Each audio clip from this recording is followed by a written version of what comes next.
Cool. Oops. Oh, there we go.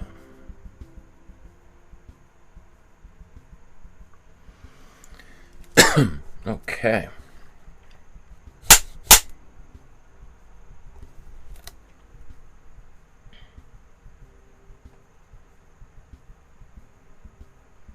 Test, test, test. Hopefully people can hear my voice today. You let me know in the chat if you can hear me.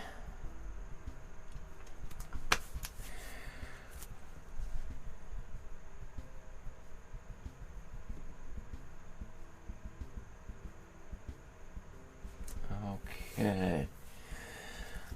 There's Anna in the chat, says can't wait. Afra, hello. Pascaline, hello. Ari, hello. Pascaline says, I can hear you. That's exactly what I want to hear. Awesome. Good morning, everyone. Welcome to my studio. My name is Michael Markowski, and today we are once again going to attempt to recreate another one of my favorite paintings. We're going to be looking at Vincent van Gogh's painting entitled Skull from sometime around the winter of 1887-88, December 1887, January 1888, during those final few months when Van Gogh was in Paris living with his brother Theo before he left to the south where he created most of his most memorable paintings. So this is kind of an exciting painting at a really important transitional period in the life of Vincent van Gogh. And also, since Halloween is just a couple days away, it seems kind of appropriate that we would paint a skull. So let's look at the process. Here's just quickly just some of the information about this specific painting we're about to work on.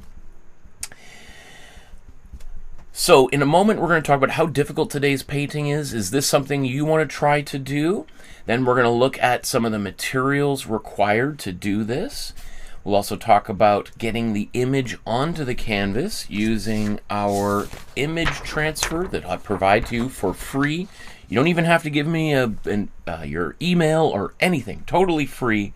Totally anonymous. You can paint and no one will know that you used this, that you did a class with me. Then we're going to stain it with a little bit of color. We'll talk briefly about Van Gogh's biography. I think this is maybe the 10th Van Gogh episode I've done. So I've probably said everything I need to say about all that. But I do want to talk just specifically about this painting and kind of a little bit of the story behind it and where Van Gogh was at that time. And then we're just going to launch right in. We're going to paint some of the background and foreground. And we've got to be done in about 2.5 hours because I got to pick my daughter up early from school. It's one of those early PD days. It's going to be a little bit of a faster painting. So if you're expecting a 12-hour painting, as I've sometimes done, today, unfortunately, won't be your day to fall asleep and wake up and find me painting again. Look at all the other people in the chat. Awesome. So, just before we launch into today's episode, just a reminder to like, subscribe, hit the notification bell.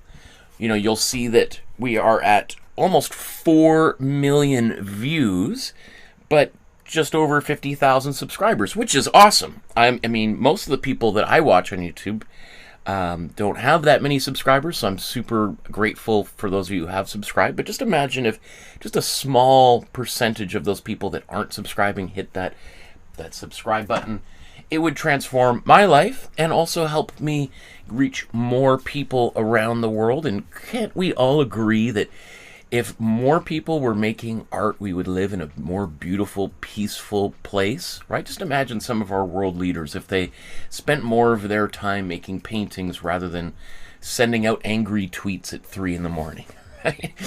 So if you want to make a donation, if you want to support the channel with the price of a cup of coffee, $5 or something, which is kind of how much coffee costs these days, you can scan the QR code here or enter in this web address and it'll take you to the PayPal page where you can safely and securely donate to support the channel. As you might have heard the last couple of days, I've had some technical issues with my audio, so I'm just we're counting down the days until I have to get a new setup for that. So any help you could provide would be very gratefully received. Other ways you can donate is you can send an e-transfer via email or send a check in the mail.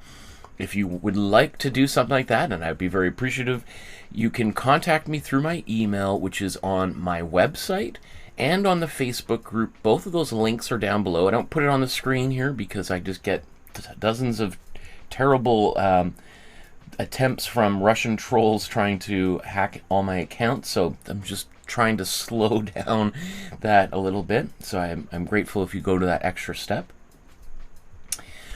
Speaking of the Facebook group, if you want to scan this QR code or enter one of those web addresses you see on the screen, it'll take you to our Facebook page where you can take a photograph of whatever you've created, upload it to the Facebook group, and I think in 2 weeks we're doing our next feedback episode, free, whether that's a painting of a skull by Vincent van Gogh that you've recreated, or another painting, or let's say the drawings we did yesterday by Francisco de Goya, or it's the free drawing series I did almost 6 years ago. I still give people free feedback on their drawings they did recently, or maybe you did them 6 years ago and you've been too afraid to upload them. Well, I'll still give you free feedback. I would love to celebrate your artwork and give you a little bit of tips on how you might be able to get better. Okay, so wow, Yuki says, yes, sir. Anna says, I can hear you. Katie, loud and clear. Let me make these a little bit bigger. Whoops. Nope, I want that there. Stanimir says, hello guys, nice to finally make it to a live lesson. I am well-being from the group. I posted a lot there. Yes, thank you very much. Afra says, how are you, sir? I'm doing very good. Thank you so much for your asking. Christina says, happy Halloween. Thank you to all of the people in the chat for everyone's so positive and excited. I love it. So let's talk about the scale of difficulty. How difficult is today's painting? Is this something you want to try doing? Let's quickly look at the scale. So we go from 1 to 5, 1 being the total beginner, 5 being a master like Vincent van Gogh. So, in fact, why don't we start at the top? A master is, as I said, someone like Vincent van Gogh, someone like Frida Kahlo, Emily Carr, one of the great artists of human history. It's unlikely that any of us will reach that summit, but it's possible. And if you are able to do that, I would love to feature you in a future episode. So that's the goal. But again, just that's where we're striving for, but we're not expecting that we're going to get there, right? That would be great. Advanced is someone who's been painting with me for a long time, is creating their own stuff, maybe exhibiting or selling their artwork, and can do what we're doing, maybe even could do one of these episodes on my behalf while I sit on the beach of Hawaii or Cabo San Lucas or something, right? That would be my goal, for somebody to take over for me. Intermediate is someone who's been painting for a while, probably done all of the basic master study episodes, understands when I'm talking about warm and cool colors what I mean, but sometimes is having a little bit of difficulty maybe mixing some colors, or they're starting to make their own artwork, but it's not quite working exactly the way they want. They can't quite figure out, and so they're coming to people like myself for some extra little advice on how to get over those little hurdles. A novice is someone kind of fairly early in their creative process, where maybe they've done some of the first episodes, maybe watched 1 or 2 paintings and painted along with me a couple of times, but still getting their feet wet. And then a beginner is someone who's never seen me before, maybe never painted before in their entire life, has no idea what we're doing here, somehow stumbled upon this video and finds themselves watching for some strange reason. Well, you're in luck, because today's episode is a beginner episode. This is an episode that any human being on Earth can try to paint. And I'm going to make today's painting as accessible as possible for a beginner artist who's maybe never mixed paint before, doesn't know what any of the colors can do or what color is what. So I'm going to try to keep this one as basic as humanly possible. So if you're a little bit more of an advanced artist or intermediate or novice artist, then you can certainly still follow along. But I think you'll probably find some of the stuff I've said, you're like, I've heard him talk about this a million times, right? Well, just skip ahead or have a sandwich while I'm blabbing away. So let's talk about materials required. What do you need in order to get started to make this painting today? So what I've done is I've created a free PDF that you can download from our Dropbox folder, and I'll show you this folder here in a moment. But scan the QR code or enter in that web address, and let's go take a look at that folder. So if you scan that QR code, you can see that there are, 400 different folders in here. Each one of them has at least one artwork inside. Sometimes there's a dozen of them in there. And at the very top here, we have Art Supply Guide. So you can click on that and you can download this. There's a color version and a black and white version. If you want to save some toner on your inkjet printer, or it would be ink in your inkjet printer, toner in your laser printer. You could print it out in black and white, and you could take it with you to an art supply store, stand in the rows, and it'll give you some great advice as to what colors that I would recommend you buy from pretty much every major manufacturer. And we'll look at that here. I'll show you some of this here in a second. And then you'll see that there's, going forward, there are, again, hundreds and hundreds of these episodes. Just as a little bit of a preview, we are in near the very bottom of this folder, Vincent van Gogh, #1 beginner. That's where you're going to find the template. I'll talk about this again here in a moment, but if you skip over that and you're wondering where it is, well, I'm telling you now. Okay, so there's a supply guide. Let's just talk briefly, though, for those of you who haven't printed that out or aren't looking at it. Here's a quick summary. I have done an entire hour-and-a-half episode going into great depths about different materials, so I'm just going to skim over this in about 5 minutes. So we're going to be painting on a 9x12 sized canvas board. You could use a sketchbook paper, although it's going to probably wrinkle and warp.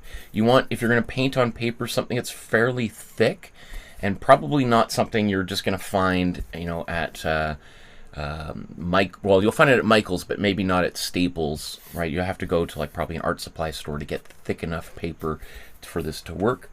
And we are, so 9x12 sized canvas board is just a little bit bigger than a piece of photocopy paper, 8.5 by 11, right? Okay. Now I have, so some of these optional supplies here, one of them is gesso. So usually this looks like what it looks like when you take it out of the plastic if you buy something like this. And I do like this brand. I've ordered these on Amazon. They come out for about $2 a piece when you order them in bulk, like 20 of them at a time or 12 at a time. I think they're better than the ones you get for $1 at your local dollar store. They seem to be a little bit stronger. When they get wet, they hold their shape a little bit better. The cheap ones can kind of warp a little bit. Anyway, take it out of the plastic, and you don't have to do this next step, but this is what I like to do, is then I apply another layer of white acrylic gesso over top of it, let it dry, and then sand it the next day. And that gives me a smoother surface. White acrylic gesso is essentially kind of acrylic paint with plaster powder mixed into it. So, it's like if you make a hole in the wall, and then before you move out, you pull the nail out, and then you put some plaster over it and sand it down and paint over it.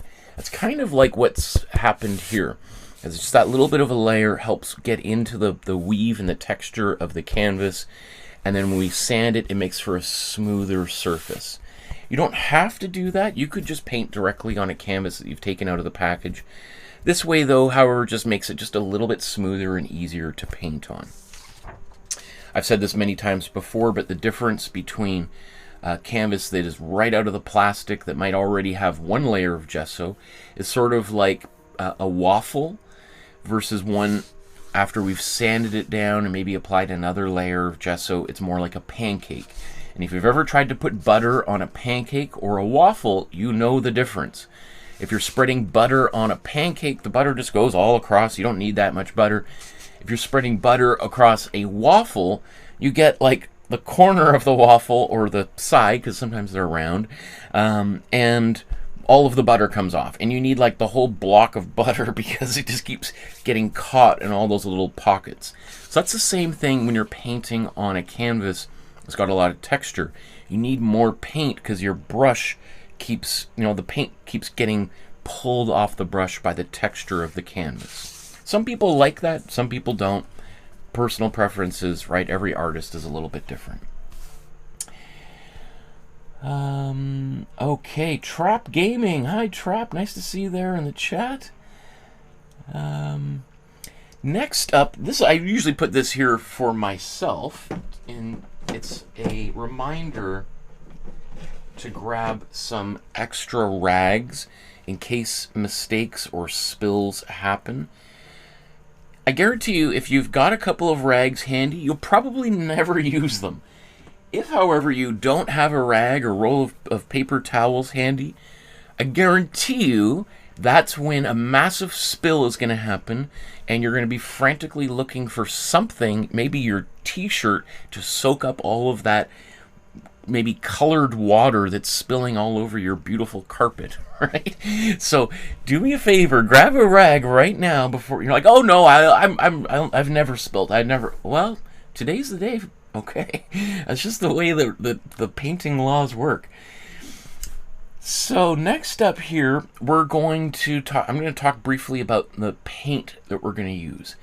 Now, I like using this system method approach to painting that involves using 2 yellows, 2 reds, and 2 blues, plus white and maybe black if you want, although I'll show you how to mix black. So this method is called the split primary palette, because we've probably heard of red, yellow, and blue being our so-called primary colors. But what I've done is I've split the yellows and the reds and the blues in half into their warm and cool components. And this allows us to mix a much wider range of colors. So for instance, every color has a temperature. It's either warm or cool. And the managing of color temperature is what really helps us to create the illusion of space or depth in a painting, because warm colors appear to advance towards the viewer, cool colors appear to recede. So all you have to ask yourself is, when you're mixing a color and you're painting something like a painting that you see or from a photograph, or you're standing in front of a landscape, is where is the color in relationship to me in space? Is it close to my eyes? And if it is, warm colors. If it's far away in the background, in the mountains, trees far away, it's cool colors. So you got your warm and you got your cool.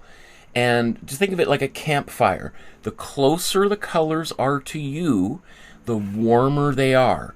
The further you get from that campfire, the colder it gets, right? So, and easier said than done, and that's why I'm here to help you, right?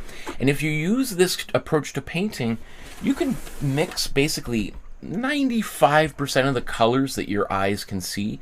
The only colors that we can't mix with this palette are like neon colors and iridescent colors, metallics like gold, silver, copper, all that kind of stuff, right? But we can pretty much do every single other thing. And over the past 500 or 384 painting episodes, we've painted artworks from around the world throughout art history, and using these colors we can paint them all, right? So I think it makes painting so much easier. I wish I learned this when I was like 6 years old in elementary school, but that's why I'm so passionate about letting people know about this, because it makes learning color and painting so much easier.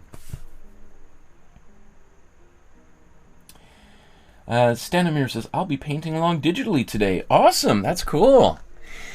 Okay, so I'm just going to quickly talk about the colors that I like to use. I like to use these Amsterdam paints. Now, I'm not sponsored by them. I'm not paid by them. No one at any time has ever given me a single penny's worth of free art supplies. So what I'm recommending is what I use. I think these Amsterdam paints are the best bang for the buck. They're the cheapest paints that have the highest quality. So there are more expensive paints that you can get that are higher quality. So for instance, you could get a tube like this of golden paints, and it's about half, or little, maybe, yeah, about half the size, and it's about 3 times the price. And it's also a little bit thicker of a material as well. We call that heavy body, whereas this is kind of between heavy body and soft body paint. So it's also a little bit easier to paint with if you're used to just painting with watercolor, for instance. So I recommend these Amsterdam paints. Again, all of this is included in the handout, so if you're like, oh, I gotta write all this down, just download the PDF. Save yourself some time. It's all printed nice and easy for you. So I'm just going to fire through all of these different brands. Again, you could pause the video if you want to take a screenshot, but it's all there provided in the free PDF. Again, you don't have to give me your email address. You don't have to give me your phone number. You don't have to tell me who you are, where you are. You can click on the Dropbox folder, download all of this stuff perfectly for free. No one has to know that you did it. It's not even a secret between you and I, because I'll have no idea that you were there. Okay, now there are a few brands that I don't recommend, and these are the ones here at the end. Really, it's because these brands put way too much titanium white as a filler in their paint. Amsterdam does the same thing. Golden does the same thing. But the Golden and all the other ones I've shown you here do far less of it.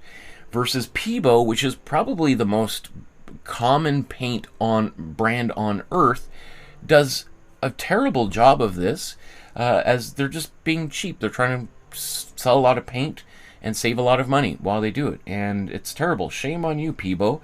Put more pigment and less titanium white in your paint. It just drives me crazy, because the reason why I don't recommend this is if you try to mix a black, like I'm going to show you how to do here, you're not going to be able to mix a black. It's always going to look kind of like a gray, a light gray, because all that white is going to combine to dilute or tint that black and turn it into a gray. Okay, so shame, Peebo.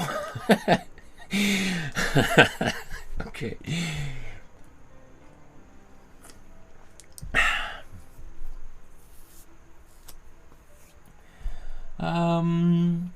Stanimir says, thank you, Ari. Some people will say that drawing digitally is cheating. No, I would absolutely not agree with that. I teach at the main art school here in Canada, Emily Carr University of the Arts.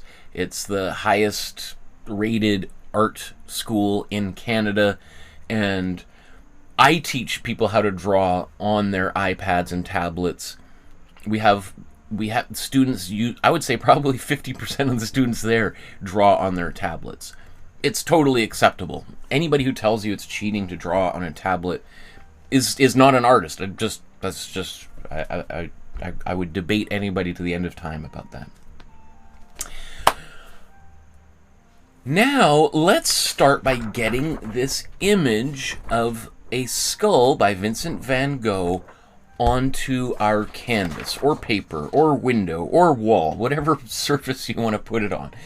So, once again, let's just take a quick look at the Dropbox folder so that you can download this from the Dropbox. You can scan that QR code, you can enter in that web address, and it'll take us to this folder. And once again, we were just here moments ago talking about the supply guide, which is at the very, very top of the of this Dropbox folder that contains, I don't know, 400 other folders. And you can see that there's, you know, here's a folder for Pablo Picasso, Paul Klee, Paul Gauguin, Paul Arago, Rene Magritte. It's all organized by first name, last name, Sonia Delaunay. And here we are, Vincent van Gogh, beginner.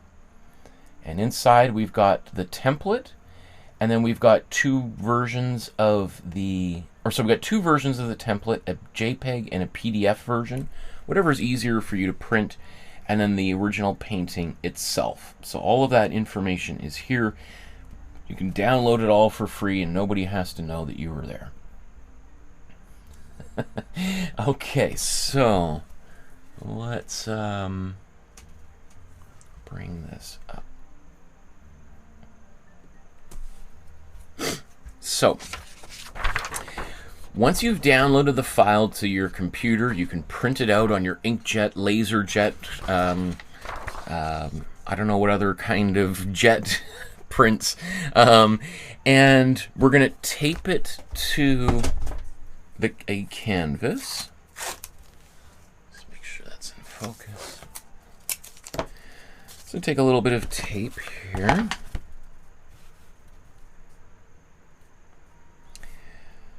This one, it doesn't really matter. You could put it on whatever angle you want. You can even use a slightly smaller canvas because there's lots of room around the edges.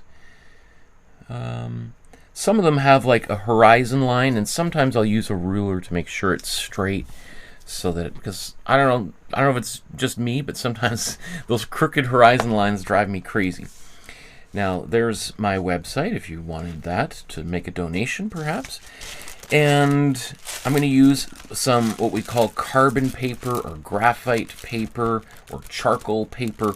They're not the same thing, but they do exactly the same thing. They're just slightly different materials. That basically, it's a powder that is ground up and then glued onto a piece of like wax paper, and then we're going to use this to transfer the image onto this surface here. So I'm going to slide it under here, and oh my goodness, I got a paper. Oh yeah. Sorry, that's probably, if you're wearing headphones, you're like, ah, that was loud. What happened? Those of you trying to sleep while watching these episodes suddenly find themselves wide awake. Okay, so I'm going to use a pen here, and it's a good idea just to check to make sure that you've got the carbon paper right side down, right? If you flip it up and you don't see a line, like if you were to do this, hey, where's my line? Oh, it's on the back side. Ah! Right, then you know you've got it upside down. And hey, I've done this and traced something for like 20 minutes only to realize, wait, there's nothing there because the carbon paper was upside down. Oh, right, so just do a double check before you do it. I used to do a lot of carpentry back in the day, and the saying always is, measure twice, cut once. Right? Because if you're like, oh yeah, I measured it, and I think it's the right length, and you cut it, and then you realize, oh, it's too small. Now I got to go back to the hardware store and get a new piece of wood. And me saying that tells you that I've had to do that a few times, and that's not a pleasant visit drive over to the hardware store to get a new piece of wood because you've cut the one you had too small. So always best just to double check, even if you're like, oh yeah, no, I've done this 100 times, I don't need to check. Well, that's when the universe likes to remind you that you're not the smartest person in the world. And I'm just talking to myself here. I find generally it's those times where I'm thinking like, yeah, I'm pretty much a perfect human being, Yeah. That's when the universe is like, oh, really? Oh, okay, yeah, well, we got a little surprise for you today. Okay. So I'm just tracing over these lines. I'm not going out of my way to do a perfect job of this. All right, we can see how this is turning out. We're going to cover every single square inch or centimeter of this canvas with paint. So obsessing about getting these lines perfect is a total and complete waste of your time. And if you forget a couple of these lines, that's okay. I will say, though, that in a moment I'm going to take a look before I tear the template off the paper, just to make sure I've got, you know, all the main things in place. Like, if I forgot to trace one of those eyes and I peeled this off, I will never be able to line it all back up again. So it's easier just to double check. Now, these grayed lines around the edges, I don't think it's worth tracing all those. I sometimes do stuff like that just for fun, thinking maybe somebody wants to use colored pencils and just color right over top of it. But I wouldn't trace all those lines because we're just going to paint all that in there, and that could just be frustrating for you. So I think that's good enough. You know, I forgot a little line there on the bottom of the chin. Hey, that's okay. You can see I didn't even bother doing the lines on the kind of the gum line there.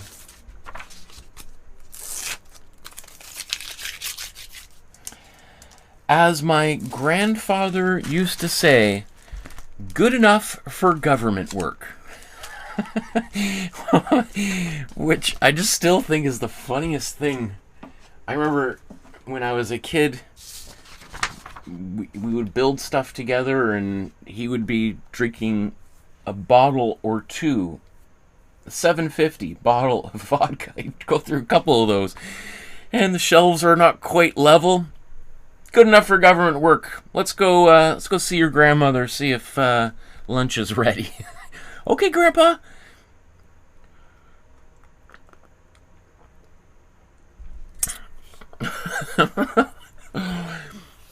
Okay.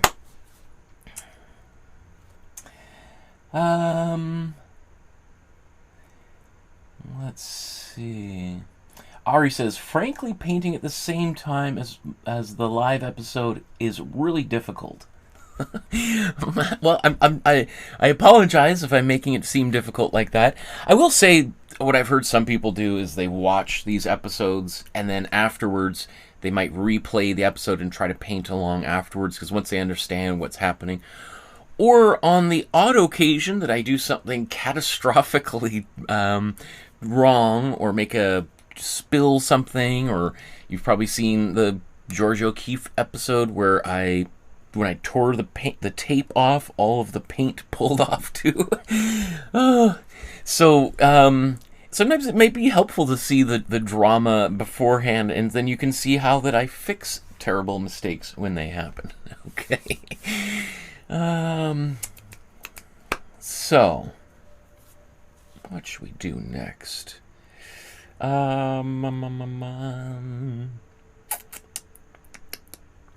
Just trying to decide. Okay, so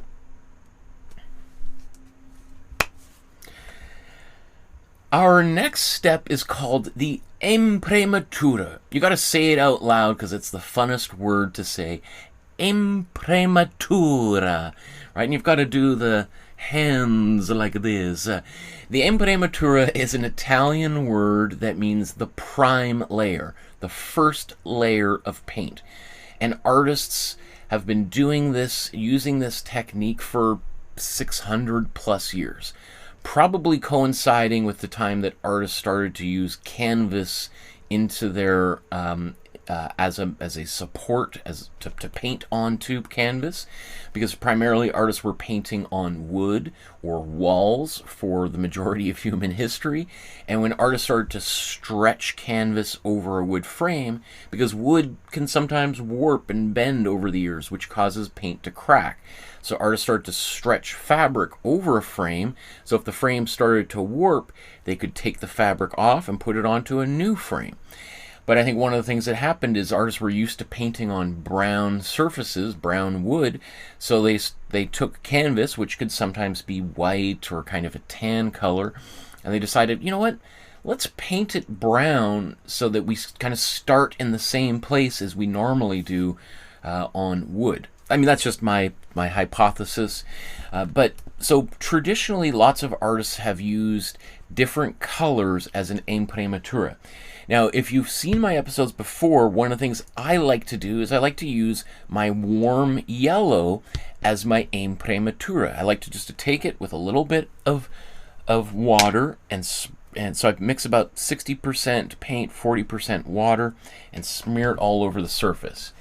Now, I am, just because today is a total beginner's episode, I'm gonna kind of maybe skip over that yellow step, and I'm just gonna mix kind of a tan color that I'm gonna apply first. So to do that, what I'm gonna do is I'm going to put my paint onto the my palette here.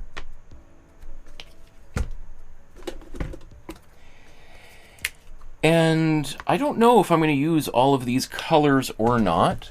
So you're welcome to put all the paint on the palette, or if you're watching this episode after I've recorded it, you could just skip right now to the end and see, did he actually use all of these colors? Oh, he didn't use the blue. Okay, I won't squeeze that out of the tube. And that could save you a little bit of time.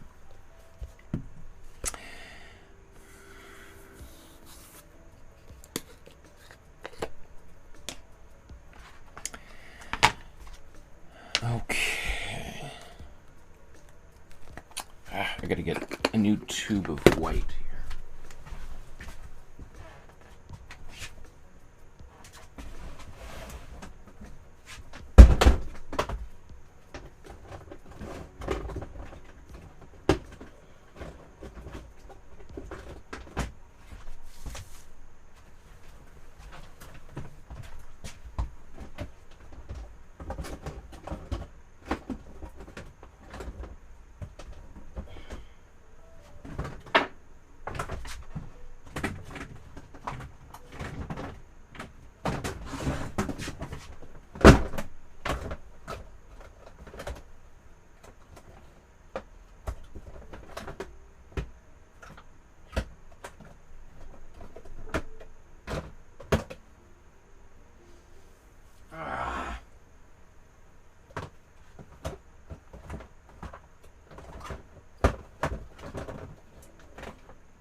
So, I do have zinc white, which is a different kind of white than titanium white, so I don't think I'm going to use that.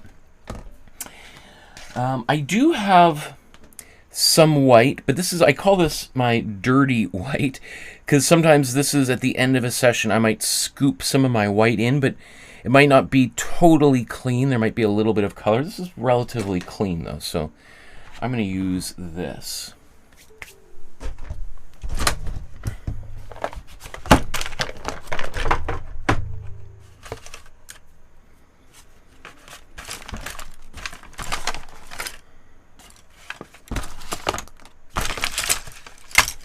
Okay, maybe this afternoon I need to finally sort out my materials here. Okay. So, I'm going to take a big scoop of this white.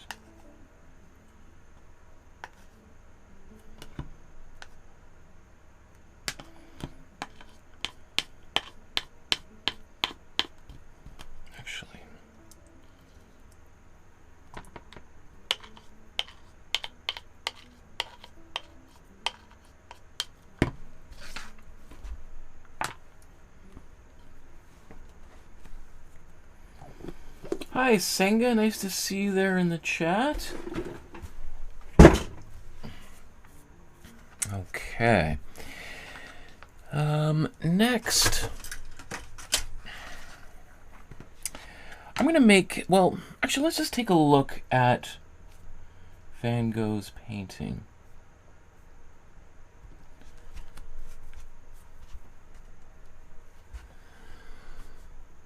Michael says, first time watching you live. I'm taking your drawing course right now. Thank you very much for everything you do for people. I would never have continued to draw if it weren't for you. Oh, thank you. Wow, that's such a cool thing to say to somebody. I really appreciate that. That's so generous. Wow. Thank you for watching and for getting back into drawing. That's really cool. Wow, okay. What an awesome community of people we have around the world. That's so neat. Okay, so what I want to do is I want to look at this image. And I'm just trying to... What I'm going to mix here is the color that's behind the skull. And it's kind of... It's probably maybe even just the raw canvas. It's hard to tell exactly what he's done there. But I'm going to mix just kind of a slight... It's rather than just putting white on the canvas. I got a white canvas to begin with. I'm going to take, what should we make? Like just a slightly off-white color. So maybe I'm going to, take a bit of my warm yellow. Let's take a bit of my warm red. Take a little bit of my warm blue. And I'm making a kind of a greenish brown.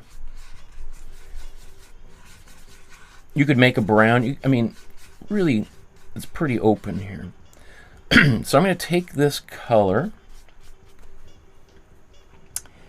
and yeah, let's scoop as much of this up. I wonder if I'm going to have enough to actually make a difference in here. So I'm just going to mix it into this yellow. Or into this white, sorry, I mean.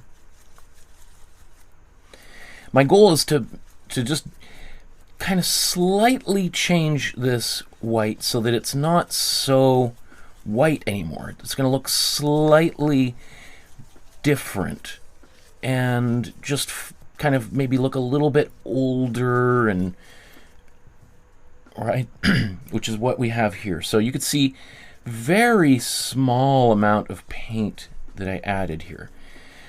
You know, again, be careful. If I was to mix a big batch, this could instantly go much darker, right? Barely any paint, any color I put into this white, and it has changed. Sorry here. Let me just...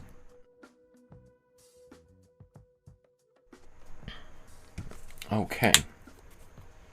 That was the kind of... that I would have been most appropriate for, I don't know, sitting on a bus and the person next to me has got their feet on the seat.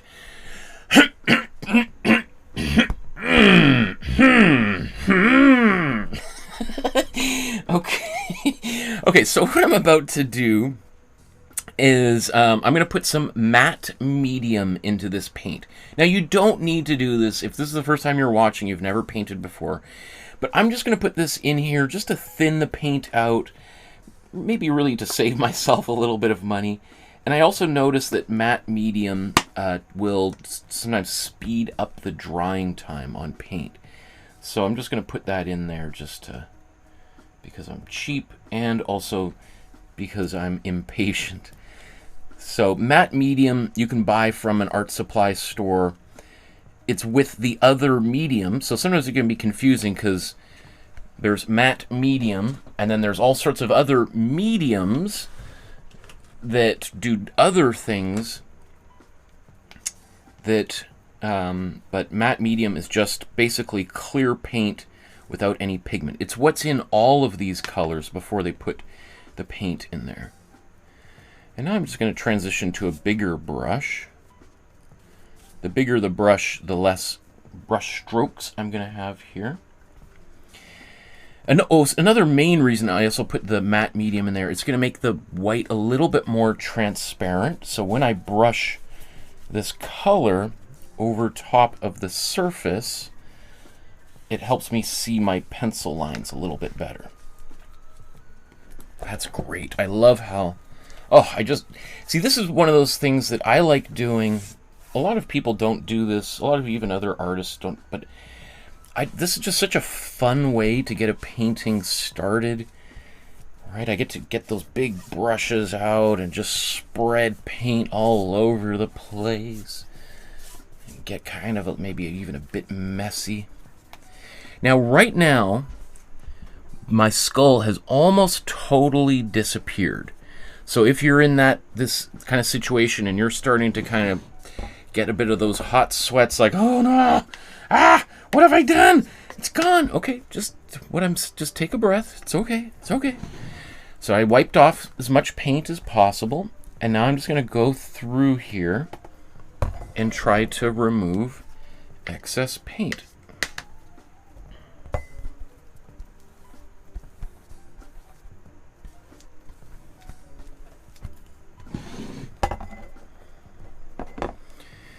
All right, so there's that buildup of excess paint. I'm just going to go and pull it off.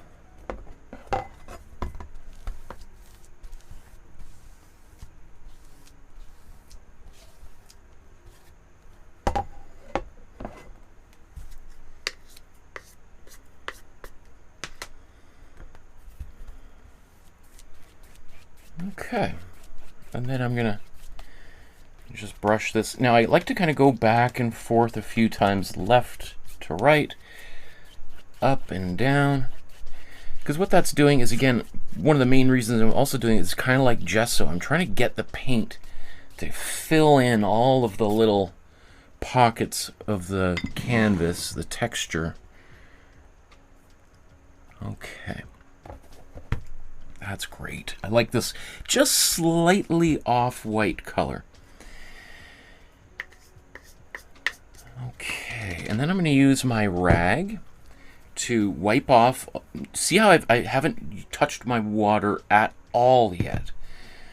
Now I'm going to wipe off my excess paint onto the rag. So I've got, look at all that extra paint that just came off. Now I'm going to put that in the water. I'm going to save some of this paint here.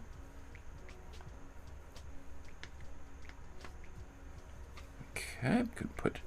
Oh, let's clean this brush off. Put that in there. Let's squeeze this excess paint off. And now I've got my paint on here.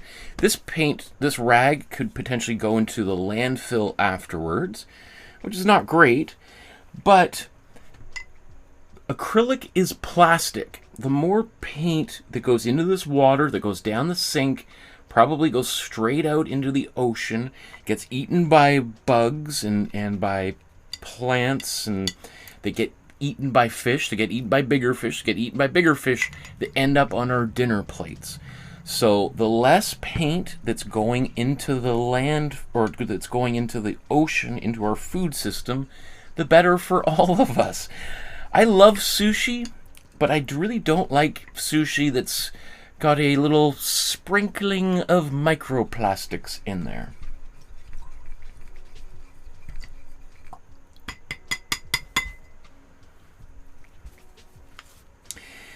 Now, at the end of the day, I clean my brushes at the sink with some soap and water, like just regular dish soap, and I give them a vigorous clean. So that's not enough to to completely clean the brushes, but it's good enough for right now so that whatever was on those brushes makes it much harder for it to completely dry up. And actually, so there's extra paint here. You can see I scoop it up. I've got so much of this left over. I like to kind of consolidate this extra paint so that, you know, let's say something were to happen and I need to make fix my painting. I've got all this extra paint left over here that I'm just going to set here to dry, or not to dry, just to wait until potentially I might need it later on. And if I don't end up using it, then you can do something like this. This is what I do after every episode when I've got leftover paint. I'm still working on this Bd de Clichy painting that we did. We started this in 2021. And so after every episode, I just take the leftover paint and scoop it on here. Bd de Clichy, she did a painting like this, much larger, that got so big that the only way to get it out of her studio in New York City back in the 50s was to tear the outer wall of her apartment and get a crane to pull it out. And that's all in that episode. You can go back and watch that episode from December 11th, 2021. So that's what I do with. And also maybe just a little bit of a heads up.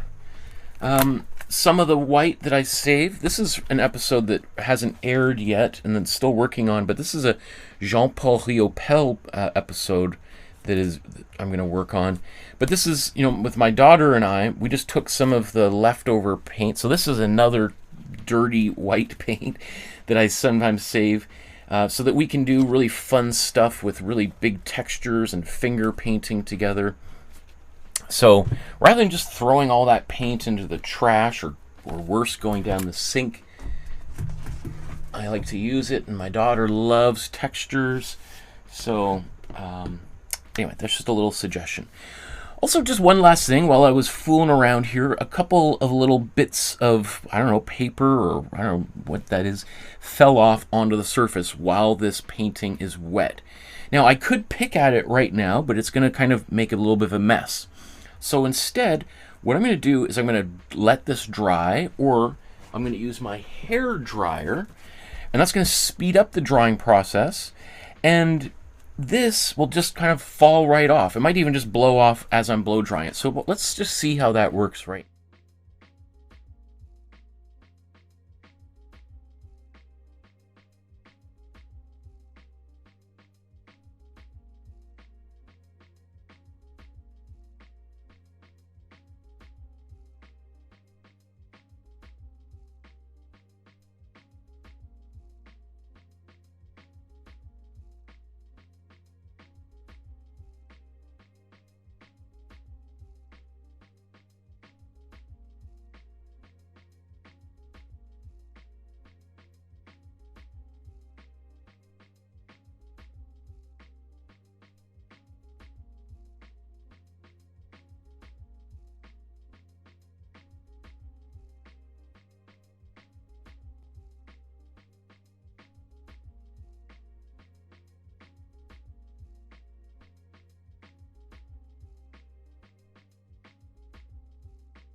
Okay. So let's take a look at this little thing.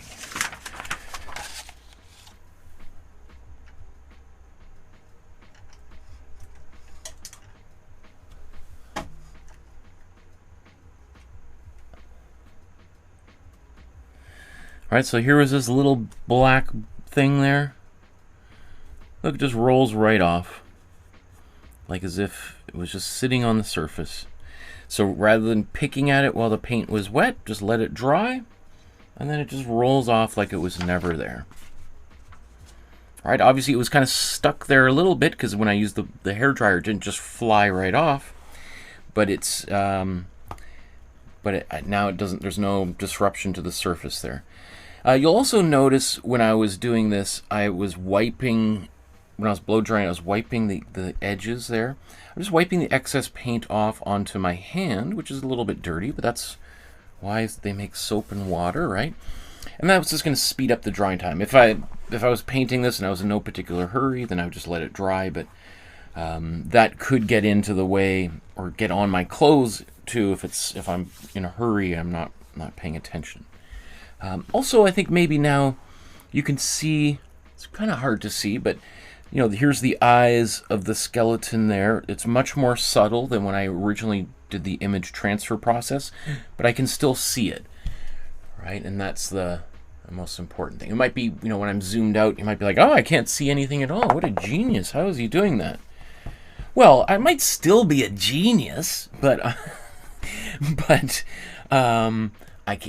would be like, I don't want to deceive people thinking I'm just doing this out of my imagination, right? This is all there on the canvas. Okie dokie.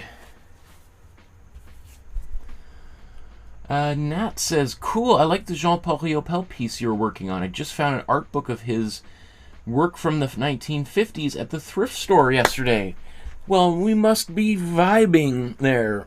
Maybe I was sending you Riopel vibes, and that book went poof, right into your field of view.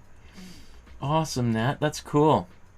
Yeah, I'm a big fan. We did an episode on him and his partner, Joan Mitchell, maybe a month or so ago. So if you haven't seen those episodes, those are there for you to watch at your convenience. Okay, somebody put their feet on the bus seat again.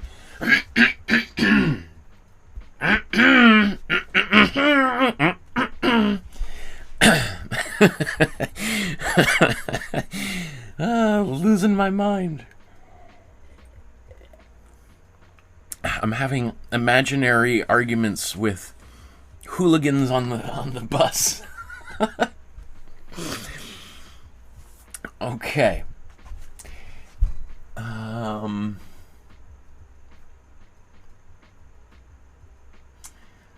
Let's see. Where should we go to next?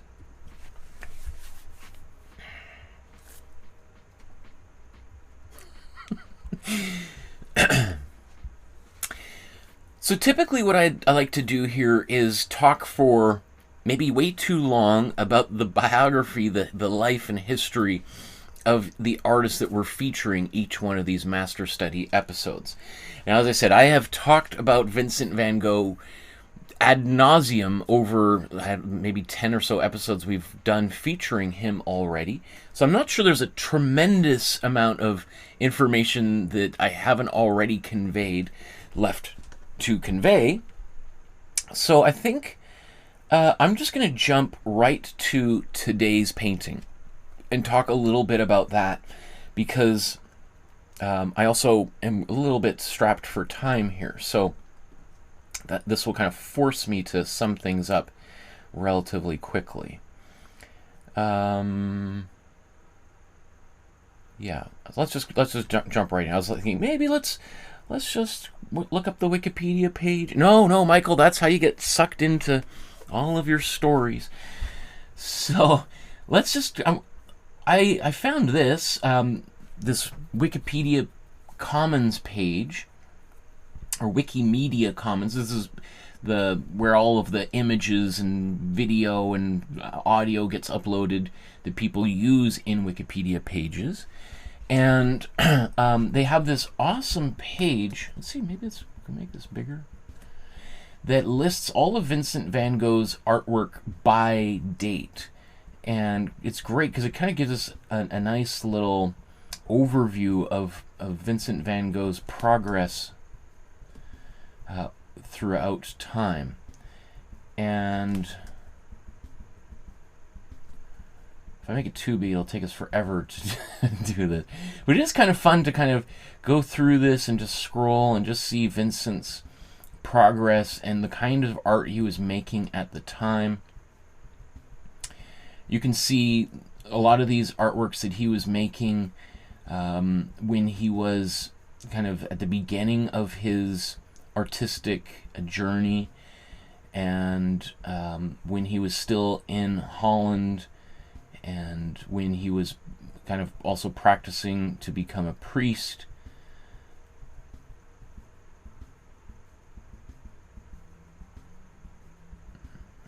Have we seen the potato eaters yet? I think these are all studies for them. I might have scrolled by it. I can't remember. Oh yeah, here we are. There's the potato eaters, considered to be maybe Vincent van Gogh's first great masterpiece. We did that painting. When did we do that painting? Well, probably early on. Or no, so there's the potato eaters. Or he did a few different versions of it. I think we did this one, the green one. So the other one was obviously an earlier version. I mean, it is also amazing. Like, look how many paintings Vincent van Gogh's cranking out month to month, right? In just June of what this would have been like 1883-ish or so. He's got like 12 paintings. He's making a painting, every, he's making like 3 paintings a week kind of thing. It's just like, and this is while he's studying, trying to become a priest, and he's cranking this stuff out. My goodness.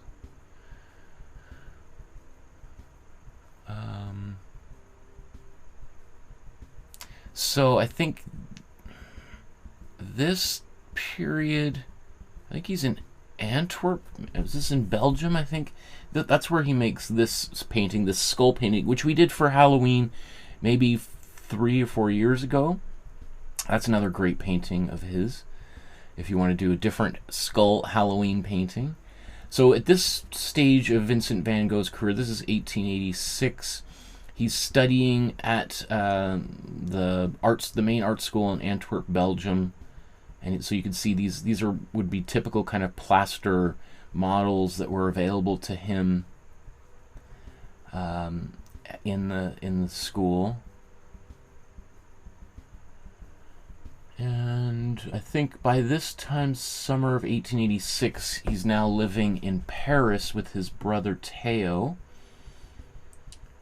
And you can see these are the windmills that are in the Montmartre area of Paris where he was living. I'll show you that here in a moment. But when people talk about the Moulin Rouge, that famous cabaret nightclub that famously Toulouse-Lautrec used to spend a lot of time in, and that's where Toulouse-Lautrec met Ewan McGregor and Nicole Kidman. That's where all that took place, which is just down the street from where Vincent and Theo lived, and so I'll show you that here in a moment. I just want to... so this is a very... look how many paintings he makes in... This is August, September of 1886. He's just cranking out paintings. Now, he might have been taking some classes at L'École Julian there. I'm not exactly sure. But, I mean, my goodness. What a machine. This guy...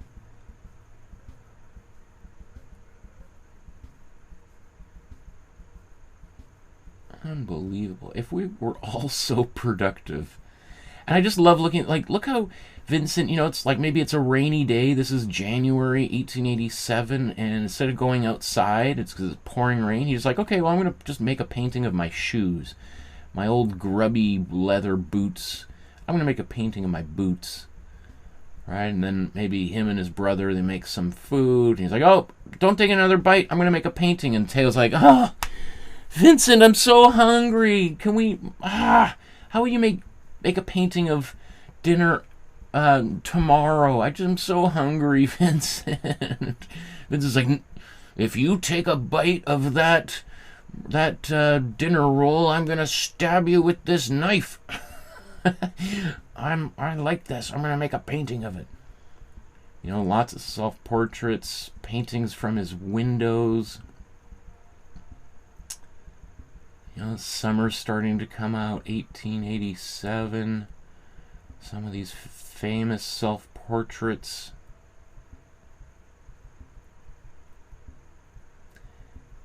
I could just look at all. I could look at each one of these for an hour, but I want to get slowly crawling forward to. So here's the beginning of the sunflower series. So when you hear the sunflower paintings, you're like, that doesn't look like the sunflower paintings. Not yet, not yet, but this is what Vincent's up to. Here he is in August, September, and he's still in Paris, but he probably bought those flowers from like, I mean, there might have been sunflowers growing in and around Paris, but you probably bought them from a florist, or he might have gone for a little bit of walk into the farmland around Paris, because where they're living is literally the edge of the city. That's why there's windmills there, because they're active windmills. They're being used for irrigation for the farms that are right there. Also, this is where Vincent first finds some Japanese woodblock prints by artists, like in this case Hiroshige, and he becomes obsessed with Japanese art, or what's known as Japonism. Japonism? I don't think I've ever tried to say that word out loud, but that's the kind of this whole. As Japan started to open up and art from Japan started to arrive in Europe, all these European artists, like the Impressionists, famously Claude Monet, becomes so obsessed with Japanese art that he builds a Japanese garden in his backyard in Giverny outside of Paris. Right? So Vincent is equally obsessed, and he makes copies of these paintings. And then here we get close to, here's today's painting right here. So there's today's painting. He did another similar one, a profile of a skull. And then just a few years later, Vincent van, let's see, I can forget exactly when he dies.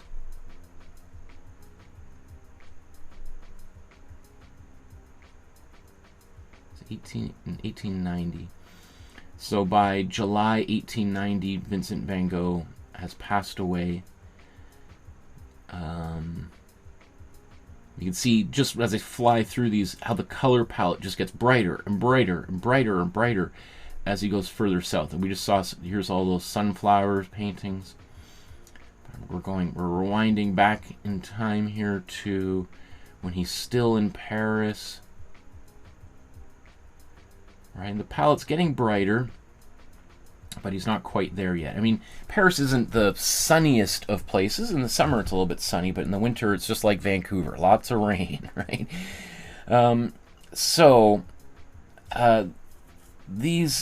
This again. So in, I think it's February of 1888 is when he packs up and heads south.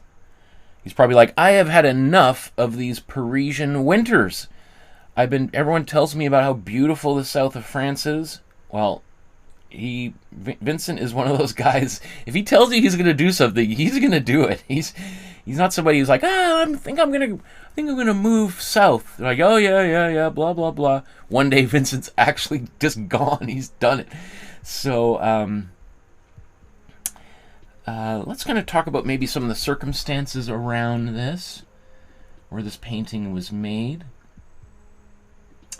So let's maybe zoom out here just to here's a global view. Right, so here's Paris, France, right? You got Italy, England, Ireland, Spain right here, and Paris near the top. These, by the way, are all locations of interesting things from all the other episodes we've talked about over the years. You can see all these interesting sites.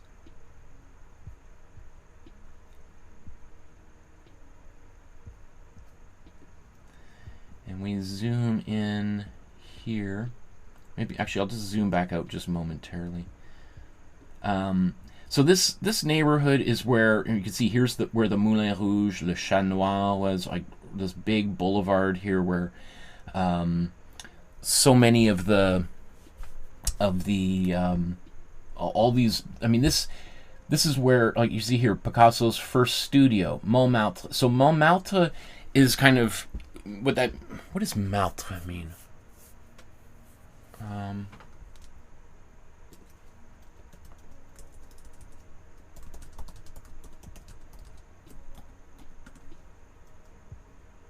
Mother. Okay, interesting. Mother, Mount Mother? So Mont is mountain, right? So Montmartre would have been the mother hill, I guess. But so this neighborhood of Montmartre was on a kind of a hill overlooking Paris. Paris is, or at least kind of the center of Paris at this time, is relatively flat, which makes Paris a great place to visit because you can walk for hours and hours and barely go up hills. However, this area was kind of on the outer north edge of Paris, and it's on a hill. And if you've ever been to Montmartre, that's the place where you're going up and down all these steep hills. And so Montmartre was a place that was cheap rent. It's on, as I said, the outskirts of the city. This is also the red light district for Paris. So that's why you have these cabarets here and lots of nighttime activity going on. And this is also where a lot of like temporary workers are coming to stay, people who are coming to work for a few months before they go back home, wherever that might be. People coming from the countryside or from other countries. So it's a pretty lively neighborhood, lots of crime, violence as well. But you also have lots of very wealthy people who come from all other areas of Paris, and they pull up in their little horse-drawn carriages, get out in the red light district and do what they do, and then get back on and disappear, or they go to these nightclubs, the Moulin Rouge, Chat Noir, etc. And so Vincent van Gogh's first apartment is up here, and you can see these people looking for, where is it?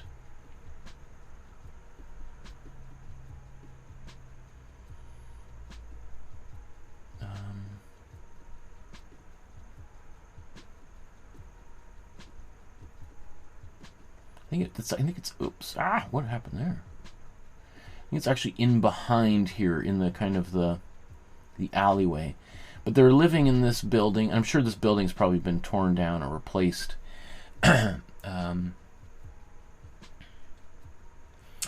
So they're in this apartment complex where Vincent and Theo were living. Let me just get a little bit more information here. Some of my notes.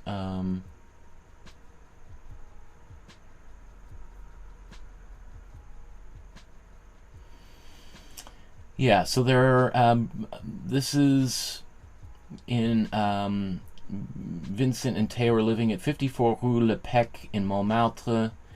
He had a tiny studio in the back of this flat. This is the end of a 2-year period in which he was kind of getting rid of the dark colors that he had in his Dutch paintings he'd been making and Belgium for a few years before that. And he's spending like every day going to museums, checking out art galleries where the Impressionists are exhibiting their artwork. This is kind of the end of the Impressionist era and the beginning of the Neo-Impressionist movement. So artists like Toulouse-Lautrec and Paul Gauguin and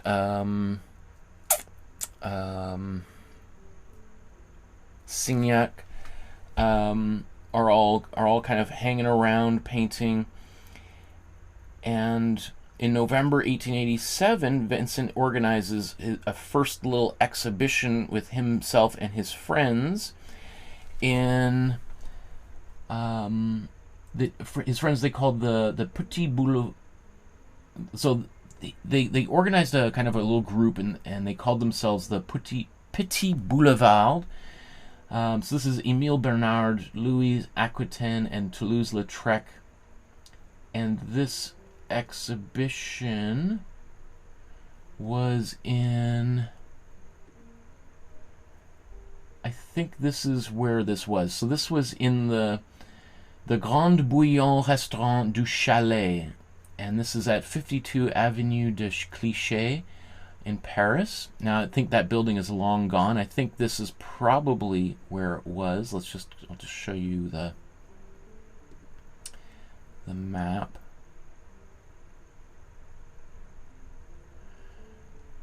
All right, so here's where Vincent's apartment was, and you can see just on the other side of this cemetery is where this that first exhibition, probably the first place, well, the first exhibition I think that Vincent had in Paris. I could be wrong, but I think that's where his first exhibition was. And it's just, putting paintings up in a local coffee shop, restaurant, right? It's where these guys would gather and hang out, and one day probably, the waitress or waiter comes by and it's like, well, these are really, they got their paintings, they're showing them to each other.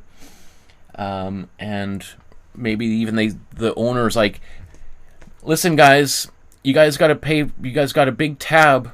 You guys got to pay up these tabs or you can't meet here anymore. And Vincent's like, what if I traded you this painting for my tab? And the owner's like, I'll take $1 off your tab I'll keep this painting I'll give you $1 off. You still owe me $50. Like, come on, let's pay up, boys, or you're gonna have to find another place to hang out. There's other people who want to paint or to hang out here, and you guys, every time you come here, you get paint on all the seats, and it takes me forever to clean it. Like, come on. All right. So, then in the same neighborhood, or so actually, I just want to share too. This is 31 Rue du Dragon. This is roughly where I believe? Come on, stop doing that. Where the Académie Julian originally was at this time. So we've talked about this before. So many of the great artists of this period were taking art classes, these sort of like private art classes in this art school. I think it's right. So it would have been right around in here somewhere. It's since moved. I wonder if the Académie Julian, there's probably somebody must have revived it at this point. But it, as opposed to going to the École des Beaux-Arts, like a lot of other artists had their own studios, kind of like this, where they would teach private art classes to people.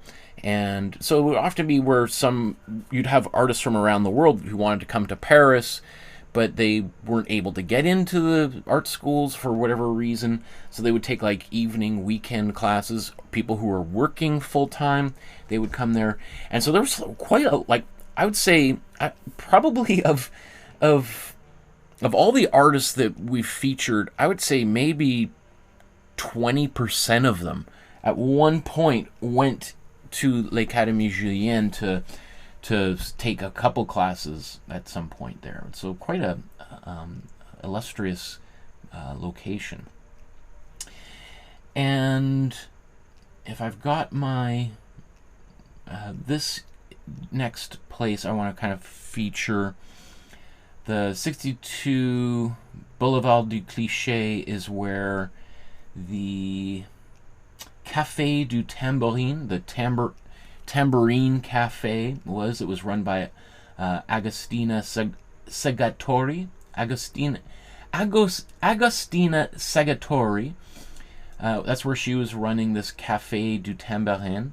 And that's where Vincent exhibited some of his work. Also, it's where he exhibited a bunch of the Japanese prints that he'd been buying up.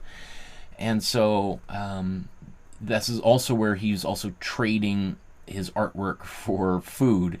So you can things are starting to get a little precarious for him. We can see it's just down the road from the apartment he shared with Theo. So he was going down here, he's hanging out here, and that's where he's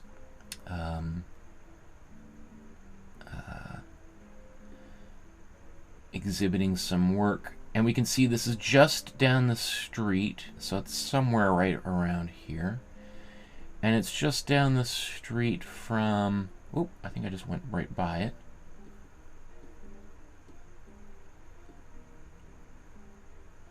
So here, let's go back one here. So here's a very famous Café Le Chat Noir that features in a number of this was a kind of a hot spot of the time. And you can see the kind of businesses that are still there to this day. And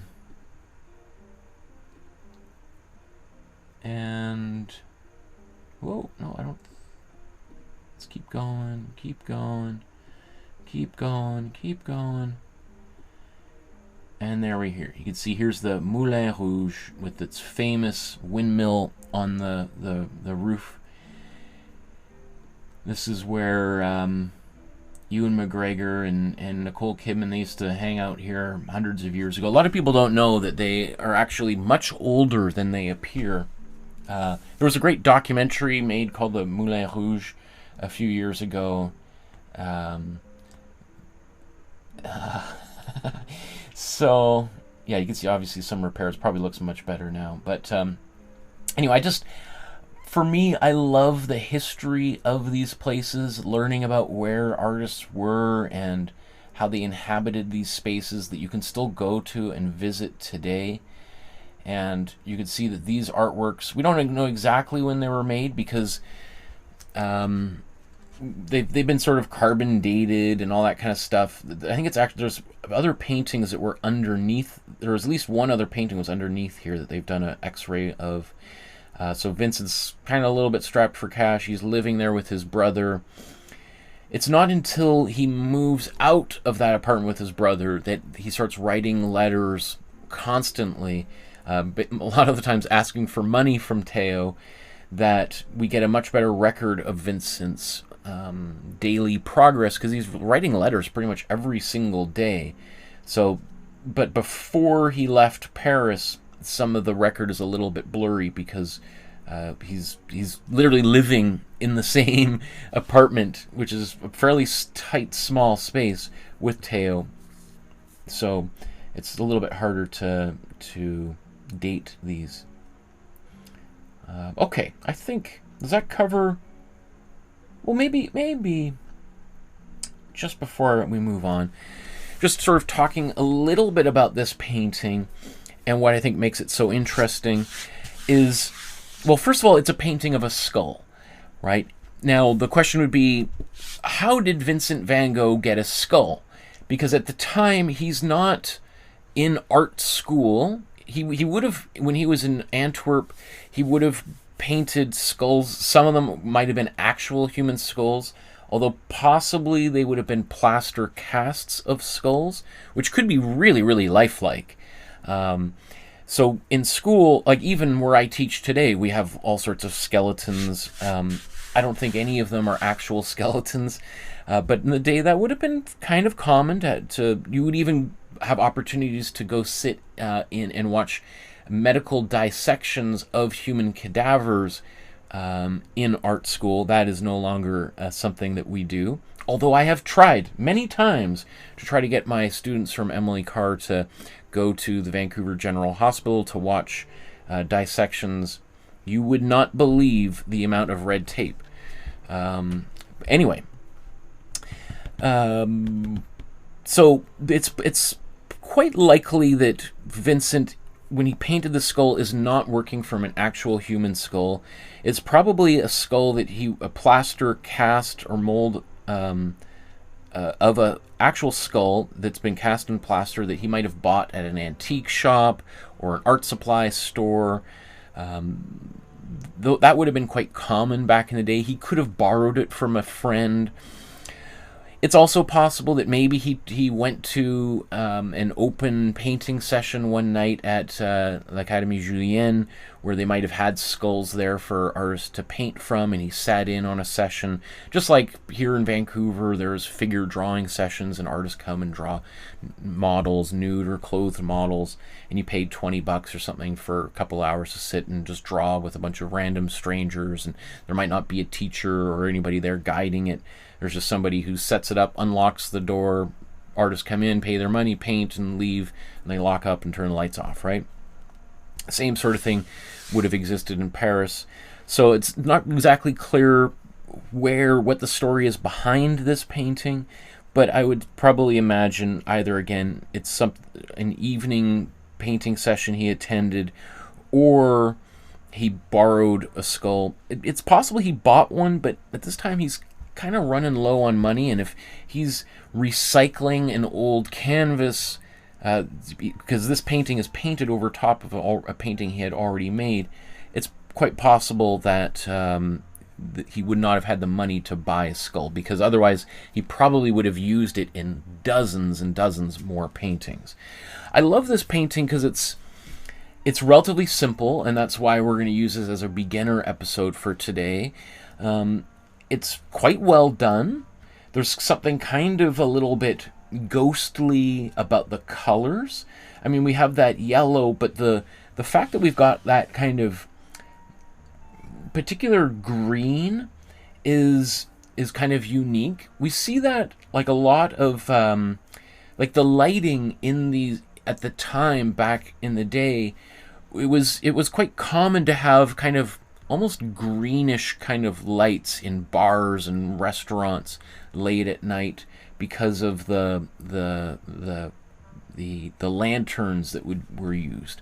So I think that's also something kind of worth thinking about, is how this painting, even though we don't see the lights or how it was illuminated, just the colors that Vincent used to make this painting offer some kind of clue as to the conditions under which it was made.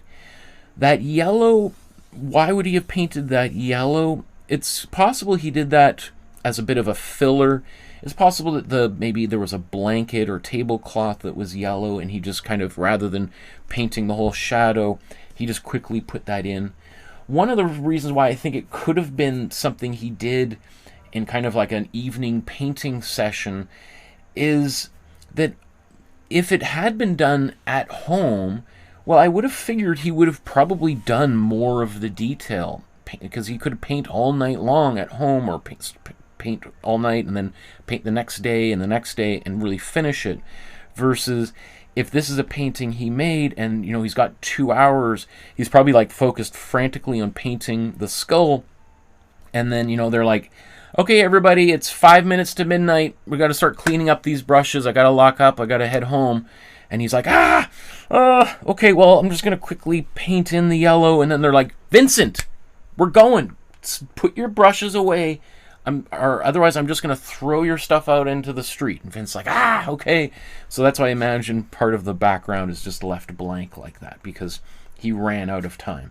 There is another painting that he made, possibly in the same session here, that we can see is a little bit more complete. So it's possible he was working on both paintings simultaneously. On this one, we can see a little bit of the reflection of this green onto this yellow surface there as well. So I imagine if he had had more time, he would have included that. So this is the actual original painting. So we could see that he meant to probably paint a little bit more stuff here around the edges.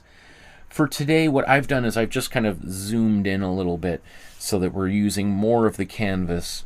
And it also makes it a little bit easier if you're a beginner painter to paint something a little bit larger, because doing some of those details can be difficult. Okay, I think we're ready to begin here.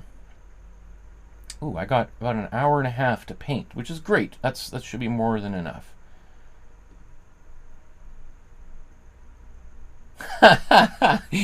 The Nat says, is it the painting or the dad jokes that keep us coming back again and again? That is funny. Oh my goodness. Thank you, Nat. I appreciate anyone who can appreciate a good dad joke. Ari says, you wrote Montmartre, not Maltre. It's an animal shelter to a ferret. Interesting. I was just listening to Vincent earlier, the song Starry Night. Oh, I don't know that song. Cool. Senga says, I love the way you tell us about the artist. Oh, thank you, guys. Wow, so much beautiful comments there. Okay. While I could just lavish in the praise, let's start painting. Okay.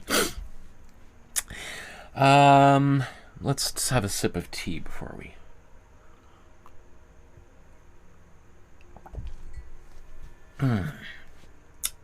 Nothing like a good sip of tea. What we're going to do now is actually start painting the background. As you know, I like to start in the background and then go work my way to the foreground and then come back to the background and do these cycles or passes like as you see here on the screen. So the first thing we want to do is sort of just look at this and just think about what kind of colors we want to put there. Now, the color that Vincent is using here, well, it's a yellow, obviously, but we've got two yellows on our palette. So which color do we want to use?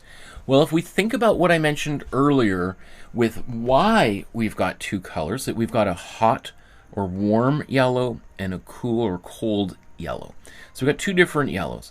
The colder the color, the more it will recede into the background, versus the warmer the color, the more it will advance forward towards the viewer. So what I'm going to do is I'm going to use primarily my cool yellow to paint in the background. And now I do think there's a little bit of both of these colors there. Now I'm just having a little internal debate about which paintbrush do I want to use. Obviously, the bigger the brush, the more paint I can paint more quickly. However, just because I can do it really quickly doesn't mean that I want to do it quickly. The smaller the brush, the more texture that I'm going to create. So I'm actually going to start with a relatively small brush. You know, it's like smaller than my pinky fingernail. Oh, sorry. So I'm going to use this brush. You can see that it's just a bit smaller than my pinky fingernail. Right? So I'm going to use this to paint. It's going to make it take a little bit longer, but that's okay. So maybe let's put both of these paintings on screen simultaneously. And I'm just going to double check that this is in focus here. Okay, looks like it's all good, so that's good. So as I paint this, I'm also just going to go, I don't know if you can even see my pencil lines anymore, but I'm just going to go a little bit over top of the lines of the skull. That way when I paint, let's say, my black outline later on, I can just paint right over top of the yellow and I'll have a seamless area here. Now, I guess I just noticed that maybe there is a little bit of a gap between the colors there. Oops, that's okay.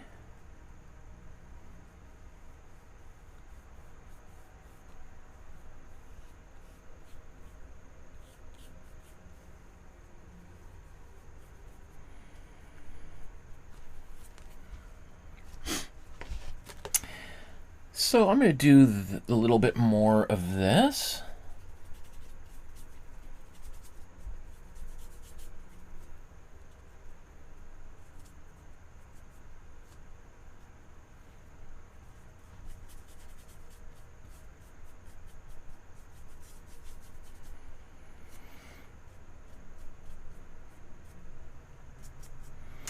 Okay, now what I'm going to do is I'm going to take a bit of my warm yellow and my cool yellow, and I'm going to mix a bit of this together.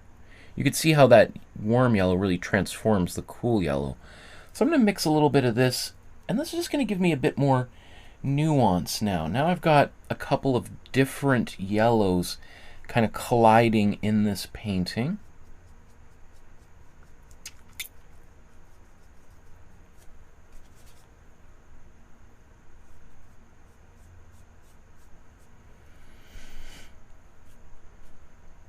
That's not really there, but I was like, yeah, I kind of want something there. I'm just going to put something there.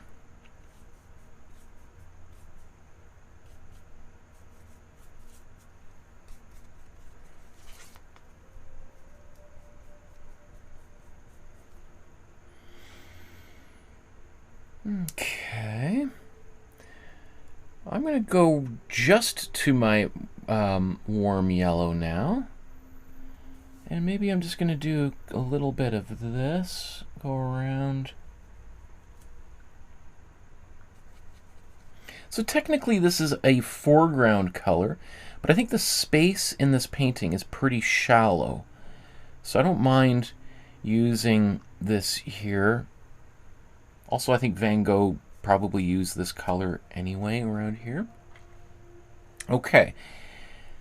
I'm look pretty happy with this, but now I want some of these darker yellow brownish colors.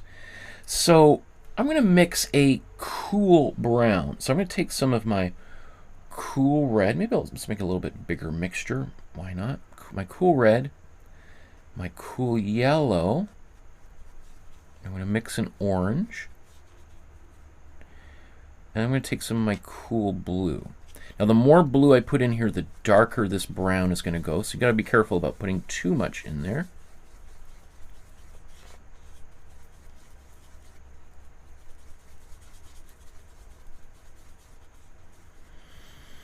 And then we can decide, is that going to be too dark? If I feel it's too dark, then maybe I'm going to lighten it back up. And rather than putting yellow and try to lighten this up, I'm just going to take the color that was on my brush and just put a bit more yellow back into it.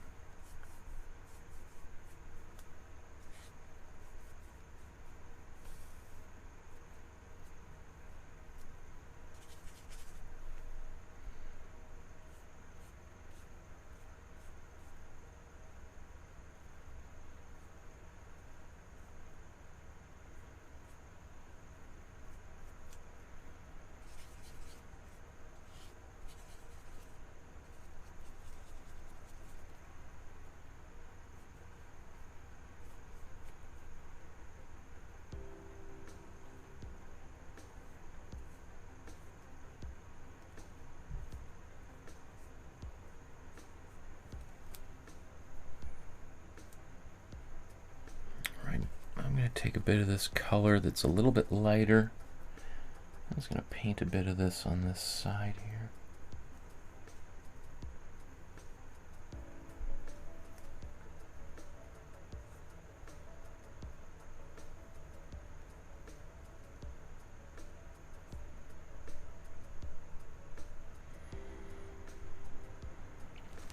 Okay. Excellent. So once again, I'm just gonna wipe my... Oh, before I go move on, I just noticed, look at how there's a bit of yellow in the on the other side of the skull where the jaw is here. So let's get a bit of that.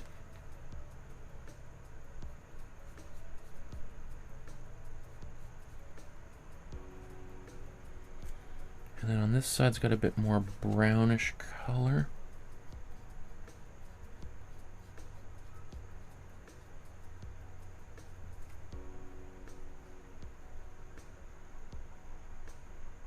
I'm just looking, is there any other little areas that I've missed? I think that's good.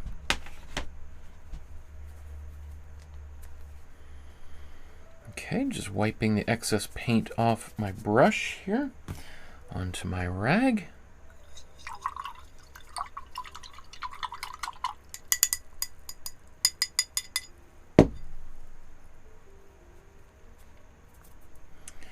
Nice clean brush. So rather than this brush just sitting on my table full of paint, slowly drying, ruining the brush, I clean it off, let it dry, and then in probably 5 minutes, it's going to be nice and dry, and I could...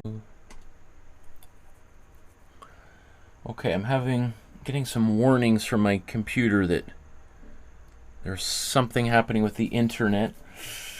Cross my fingers. Please let me know if this video stops playing or it's skipping or anything. Hopefully everything runs fine. So let me know in the chat if it's stopped or something, or if I've frozen. Okay, let me start that again. So now that I've painted my background, it may or may not be finished. We won't really know until we get more of the painting established. But let's go to the foreground now and start painting the skull. So let's take a look at the skull and just think about the colors that we may want to use to get started here. So let's zoom in. You see lots of different colors. So with so many different colors, like, where on earth do we go? Where do we paint? What color should we do? Well, good question, Michael. You've always got so many great questions. Nat says, yeah, the audio is cutting in and out, a bit of a video lag too. Okay, thanks, Nat. I really appreciate that you keeping me apprised if something's not working properly. Hopefully, once after the video is aired, it will, it should be smoother. I've noticed sometimes that happens, that for whatever reason, maybe the YouTube processing is overwhelmed and it slows down. So thank you, though. I really appreciate that, Nat. Okay, so what I want to do now is the color that I want to use for this skull is what we would call the local color. The local color, in this case of the skull, is the skull itself, that hasn't been modified by light or shadow or other colors, right? So, for instance, this green is some kind of reflected light or light coming from the lantern, the gas lamp that he's probably using to paint from. There's these oranges, which are probably reflected light from the yellow table. There's these reds, pinks, purples, blues, lots of different colors. But the color that I'm going to use is this kind of bluish gray color that looks like it's underneath everything. So I think Vincent did exactly what I'm trying to do right now, is to start with the local color. So again, the local color, let's say, of this tube of paint would be the paint that's in the tube, this magenta color. This is our cool red. So, but as I hold it, I can see all sorts of reflections and shadows. Reflected light from my fingers is changing the color of the tube. So that's what I'm looking for, is the local color. So what I want to mix is this kind of grayish blue color on the skull. So maybe it's worth just doing a little tutorial on mixing our own black from scratch. So to mix a black, what we want to do is we want to take our cool yellow, cool blue, and warm red. So what we're going to do is we're going to take our cool yellow, we're going to take an equal third of our cool blue, and let's mix this up. So by mixing this, we get a beautiful, bright, gorgeous, saturated green. A green that is kind of unnatural, right? This is the kind of green, you know, if you painted a landscape and you use this bright green in your landscape, it's going to look like it's Willy Wonka's backyard, right? It's going to be too bright. But it's a beautiful color that we could use to simulate like a neon sign, or maybe where light is hitting a tree in the background really intensely. But we probably don't want to use that color just on its own somewhere, because it could be just too much. So we've got these two cool colors that we've mixed to make this bright green. All right. Now, if we use our cool red, we're going to get a cool brown, just like we did before. But we want a black. So what we want to do, instead of using another cool color, we're going to use a warm red. So that's directly opposite of my of that green on the color wheel, right? So red is opposite of green on the color wheel. So by mixing this red in here, it's going to pull the green into the middle, and it's going to start to negate that color. And so these colors are going to cancel each other out, and they're going to turn into black. Now, a lot of people really struggle with this, so you can use black. Go right ahead, use black. You don't have to mix it. But since this is a beginner level episode, I really want people to know that this can be done, and it's a good practice if you've never done it before. And I don't know about you, but the very first time I mixed my own black, it blew my mind. I did not realize you could make black from beautiful bright colors. And so that's the wondrous thing, is by mixing colors that are opposite from one another on the color wheel, they're going to cancel each other out. The reason why mixing my three cool colors together, my cool yellow, cool blue, and cool red, isn't going to result in black. It'll get pretty darn close if we get 1/3 of each, but the reason why it's not going to go so black, it'll be a little bit more on the brownish or purple side, is because even though I've got these reds kind of side by side, technically this cool red is getting close to my warm blue. So it's much closer to green than the warm red. The warm red is diametrically opposed to the cool green there. Okay, so I've mixed this color. Maybe I should zoom in a little bit here to help.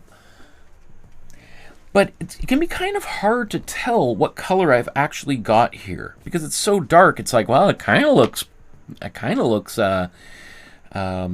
black, but I can't be sure. How would I know when it's so dark? Well, the little secret is, let's take a little bit of white and let's mix this together here. So by mixing a little bit of white, and notice I didn't put it in here because then that would just ruin that black, it gives me a bit of a clearer idea of the color I've got. Now, it might be a little bit hard to see on camera, but this gray, I mean, it's pretty darn close to gray, but I would say it's slightly green, that's totally fine. Obviously, you saw I didn't use measuring cups and stuff to get this color. I just eyeballed it. So if it's a little bit on the green side, and if I'm trying to make a black, that tells me I did not put enough red in there. So that green, instead of being, or that gray or black, instead of being right in the middle of my color wheel, it's still a little bit towards the green. So if I really wanted this to be perfect black, I would add a bit more of my warm red. But considering I said I want a bit of a bluish gray, then I might actually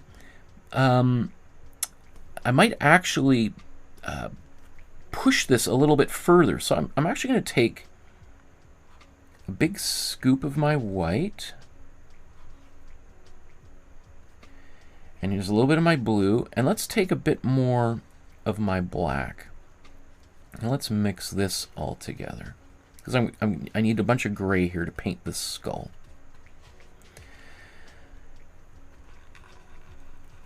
All right, so now I'm going to mix this together, and I want to get a little bit of a subtle bluish quality in this gray.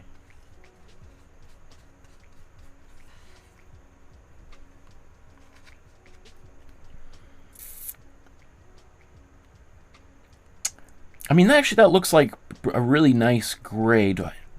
It's very subtly on the blue side. Do I want to push that? You know what? Let's just paint with it. I don't want you, especially if this is your first painting, to get obsessed about making it all right. But I think I do want to mix a little bit more, because that's a pretty big surface to cover. So let's sort of just double my quantities here. You'll notice I'm not using a palette knife. I'm not mixing this paint all perfectly before I use it. You know, I get my colors all mixed up. Some people are really cautious about how they mix, and they use a palette knife, right? If you've ever seen a palette knife and wondered what it's used for, well, it's used for mixing paint on your palette. Some artists throughout art history used the palette knife to actually paint with. So probably the most famous was Gustave Courbet. And Courbet was, I don't know if he was the first, but certainly probably the most famous early adopter of the palette knife for painting. It has a really specific look. It's also really difficult to do. And so whenever I see people in class doing it, I'm like, okay, just be careful. Like, have low expectations if that's the first time you've ever done it, because it can be really tricky. But it is great for getting kind of smears and getting kind of like the colors we see in here. You see that a lot in palette knife painting. Okay. So I like that color. It's a little bit on the lighter side, but that's okay because I'm going to be using greens and oranges and blues and purples, pinks to create some of my shadows anyway, and I can mix that even into my gray color. So let's bring our painting back.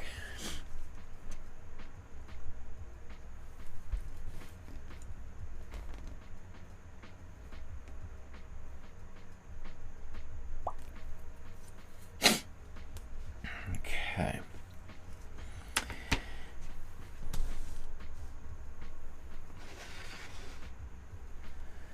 Talk about moving. Oh my goodness.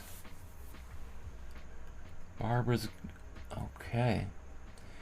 Yep, a good sketchbook is a good way to keep yourself busy while you're moving. I get it. Good, very, very smart. Okay.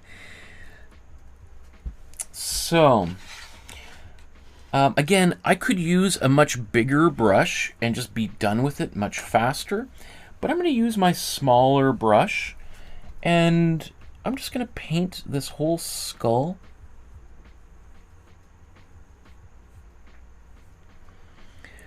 And what's interesting is painting this now, I realize, remember just 10 seconds ago I said, oh, it's a little on the light side. Now that I get it on the canvas, I'm like, whoa, that looks kind of dark. Whoa, what have I done? So I'm just going to make another mixture of this. I'm going to use up all of my white here. And I'm going to lighten it up a little bit more. So that way now I've got a couple of different mixtures of white.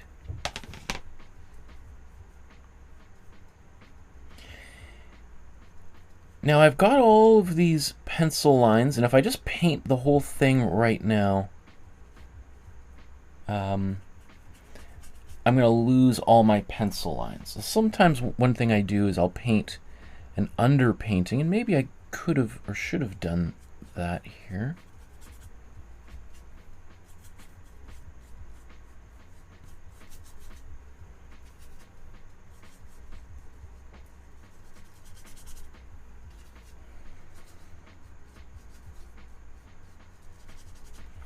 So I could paint those lines,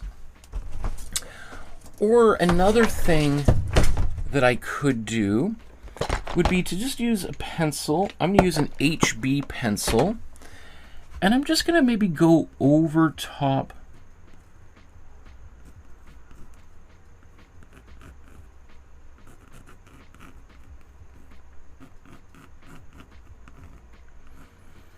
of some of these lines.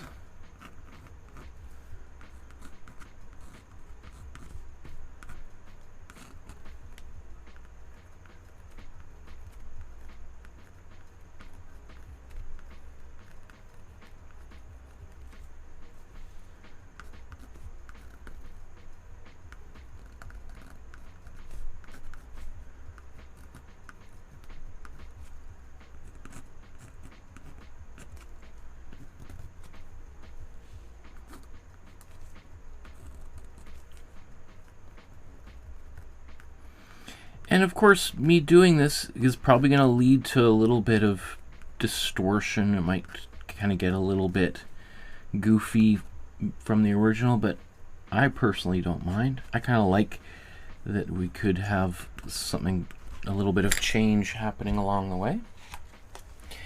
But now that I've painted or drawn those lines, I can paint over this, and some of those lines are more likely to be preserved.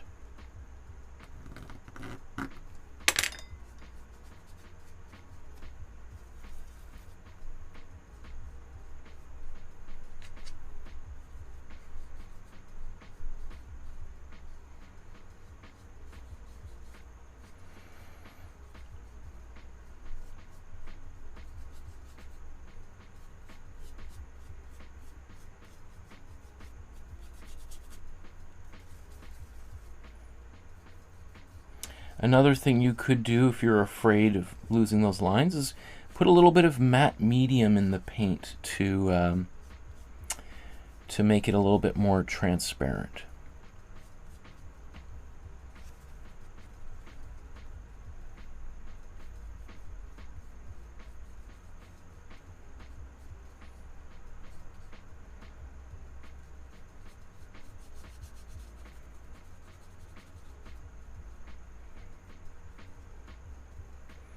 Alright, if you're a little bit worried, just take like a rag or your finger, maybe just wipe some paint away.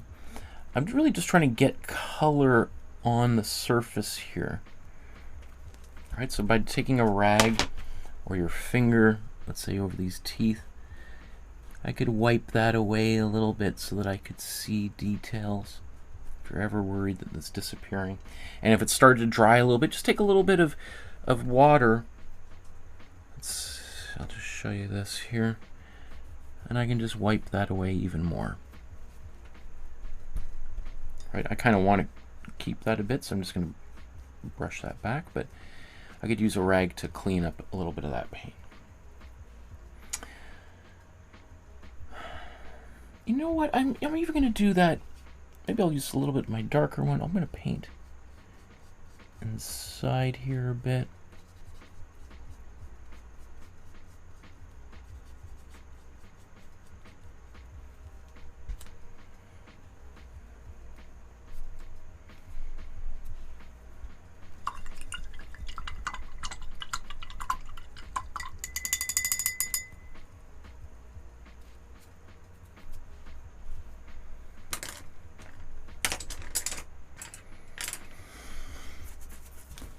Okay.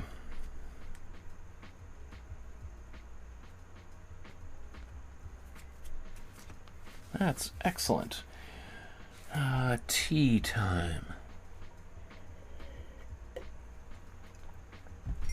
Now sometimes I'll just use a hairdryer and blow dry the painting like this so that it's nice and dry.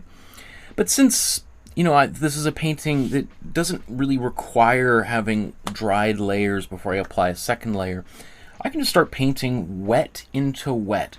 And that might be kind of nice where the colors kind of mix a little bit. Now, because acrylic paint dries so fast, I have to work really fast if I want those colors to blend directly on the surface.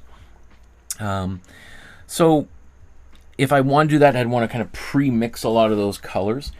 But I think I'm going to be fine just moving forward here. So I think the next thing I want to do, I want this kind of peachy color that I see in a bunch of places. So that peachy color is my it's my warm yellow. Oops. Because it's in the foreground, it's on the front of the skull. So I'm going to use my warm yellow, my warm red to give me a bit of an orange color. And, well, I was going to put a little bit of white in there, but I'm actually just going to use my gray. I'll just show you how these colors look side by side. So if I wanted to make like a peach color, I'd add my warm yellow, warm red, and white. But in this instance, I'm going to use my gray, and that gives me this kind of beautiful little kind of grayish peachy color. And so that color we see kind of up here.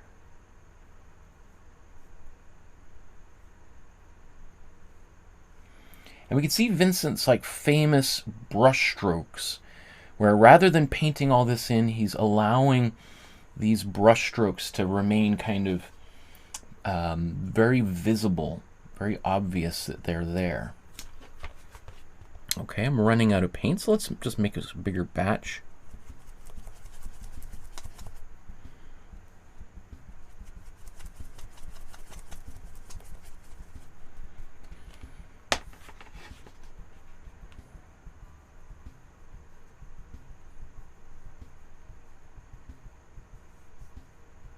I mean, you paint this wherever you think it needs to be.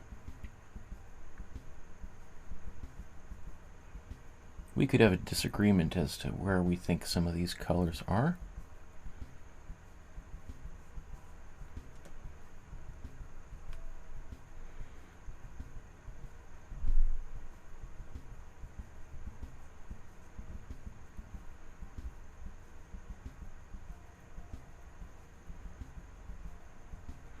So by doing this, I'm pretty much obliterating any of my pencil lines for these teeth. I don't think I'll ever be able to find them again, but that's okay. I'm not worried about making a painting that can seamlessly be swapped out for the original.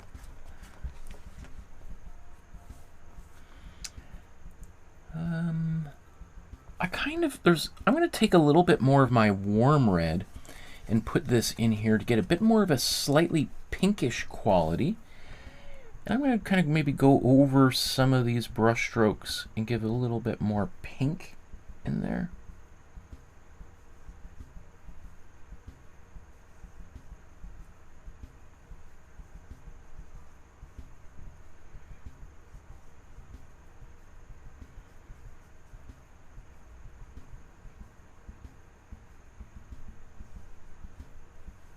So I'm not painting out my lines or obliterating them. I'm keeping them.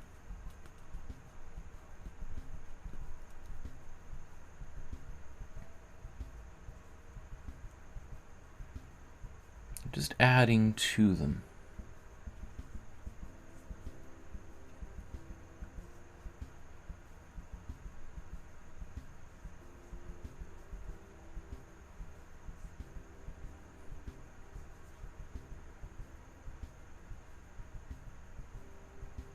Okay, I think that's okay.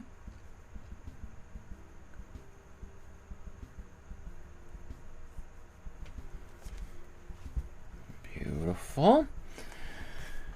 What else here? Any other colors that use this similar color? Now there are some smaller lines that I see kind of on the side of the skull. But I think those I'm going to do right near the very end, because I'm going to need a smaller brush, and I like trying to use a big brush for as long as possible. So I start with big brushes, and then I slowly get to smaller brushes. I want to use my small brushes at the very end of the painting. Sometimes I end up using a small brush here and there during the painting process just to kind of get in a small detail. But if I can, I want to resist using those small brushes to when I need them. Because I'll tell you, once you break out those small brushes and start doing the details, it's hard to put it down. And then you start getting obsessed with perfection and details at an early stage of the painting. And then, then the whole painting just grinds to a halt. It just starts going really slow. I want to paint as quickly as possible all of this stuff, and then when I'm ready, I'll go into the small brushes. So the next thing I'm going to do is mix this green and just that green.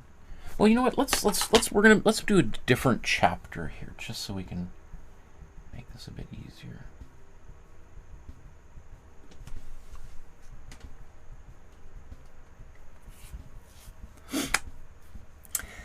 The painting is coming along great. I love how it looks so far.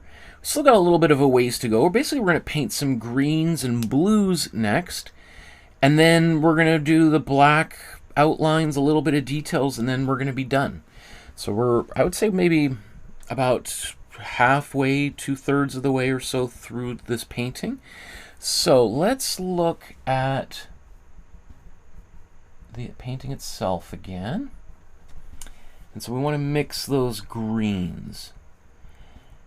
Now, I'm seeing a few different things here. So let's do a little bit of a test.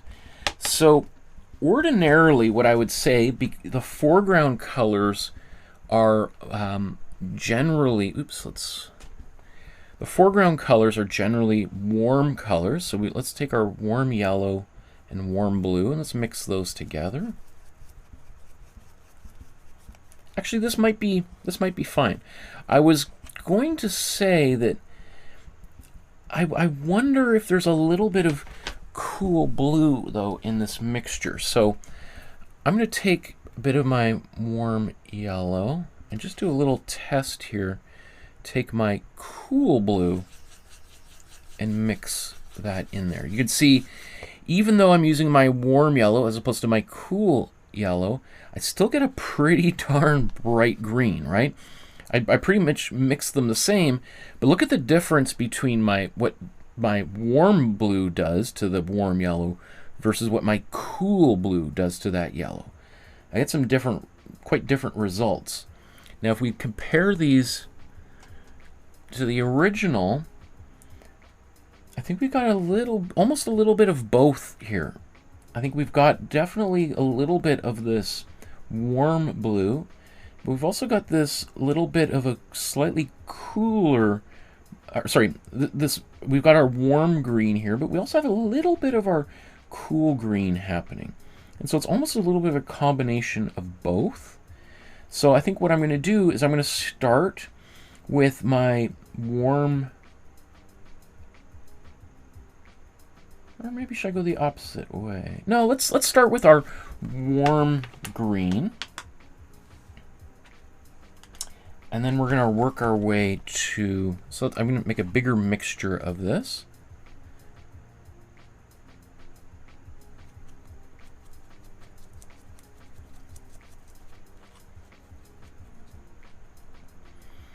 And I'm also going to make this a little bit darker here in a moment.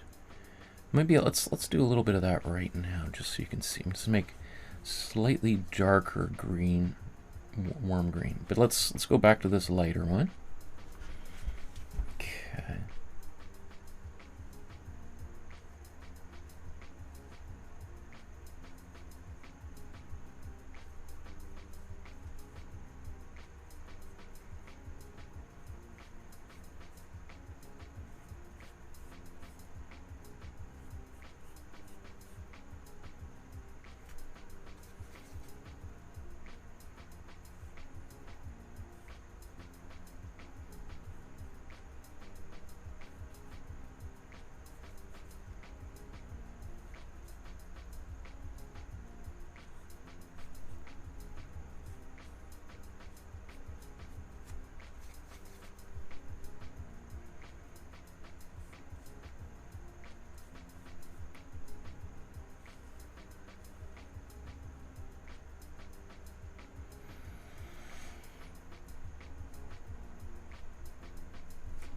Okay.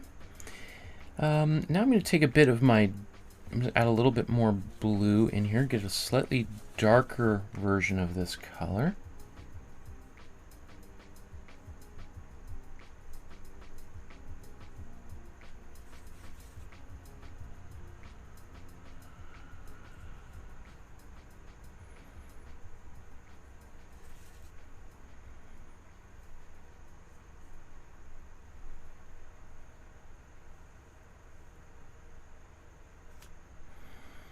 Okay, and now I'm just going to take my same brush that I've just been using And I'm going to go into this cooler green, maybe even mix a little bit of those two colors together. And I'm going to paint with a bit of, that's almost a bit too much. So you know what? I'm going to take a bit of gray, mix that in here, just so it's not too saturated.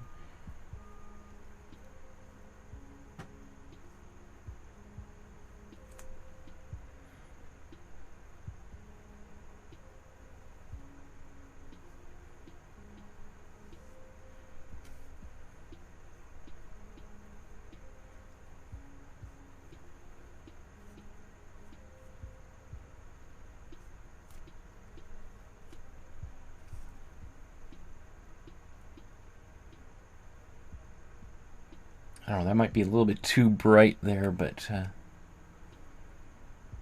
I love my bright colors.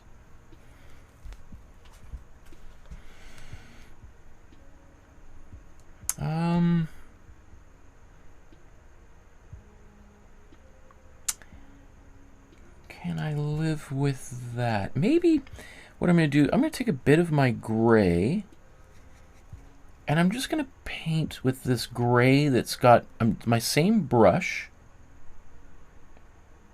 and just bring a bit of this gray into some of the painting. This grayish green.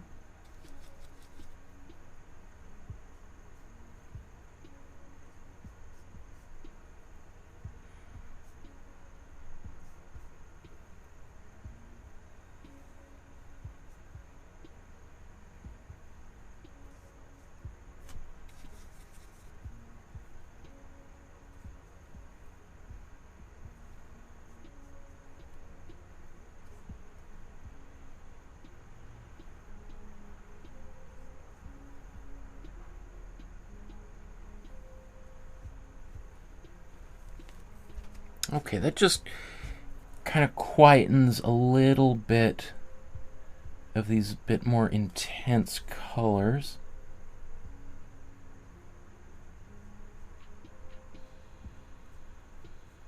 This might have been a little bit on the louder side of things. I mean, I love my bright colors, but it might have been a little bit like, whoa, Michael. But I like that. Okay.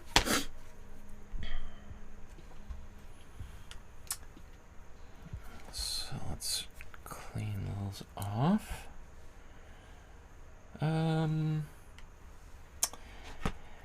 then I've got this at on the chin here. Let's just take a quick look at it. We've got some of this warm blue with gray down here. Or maybe we have just little bits of it elsewhere.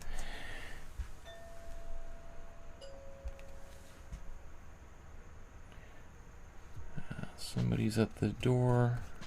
I think it's a package.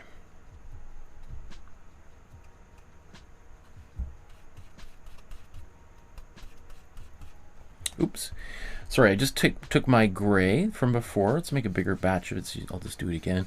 Took my gray, and I didn't even bother cleaning my brushes. Wiped the excess paint off, and now I'm taking my warm blue and just bring it in here. And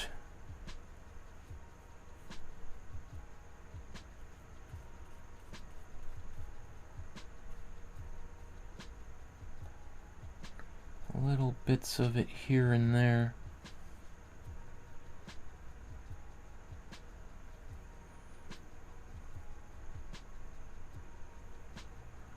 I mean, you might be watching like, I don't see blue there. Or, Michael, why are you putting that blue there? It's like, well, I don't even know if I see it there, but I just kind of want it there. And that's okay.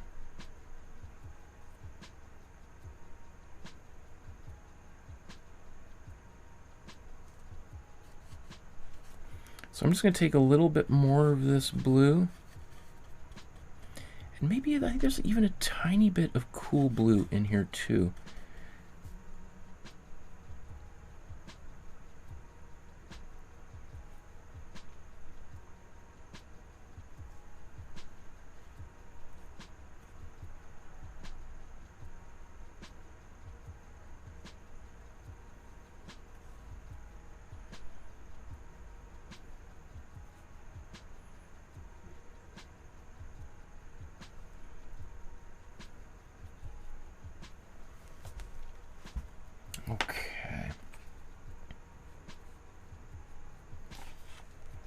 think that's good. Next, let's wipe the paint off the brushes.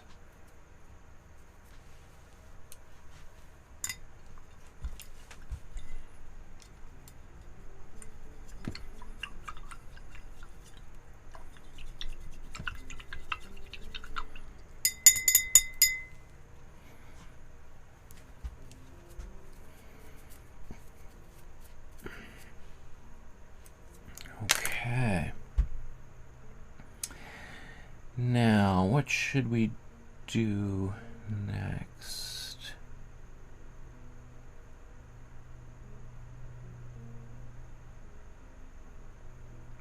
So I'm just debating, is there any other colors I want to add, or should I just go right to black next?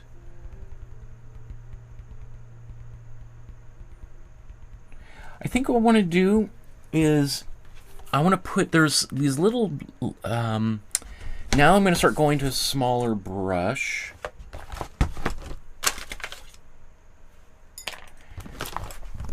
I want to put, there's some little kind of peachy lines in here. So, and they're a little bit more on the red side of things. Let's bring this back down. These lines that you see right here, in and around in a few locations. So I'm going to take my warm red and bring it into this color that I had there before. So that's my warm, maybe let's mix it again. We've got our warm yellow, warm red, and a little bit of gray. Although I want to opt for more warm red.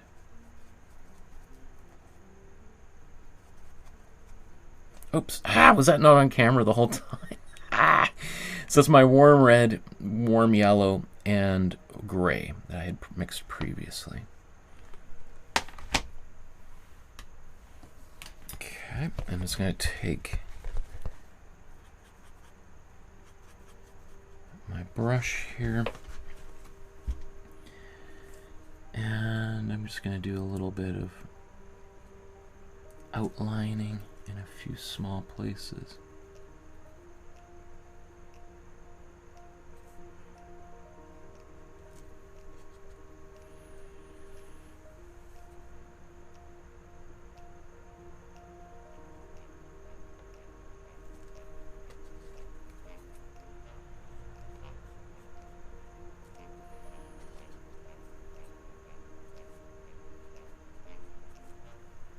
And it's possible I'm going to end up having to redo some of this once some of the black comes into place. That's okay.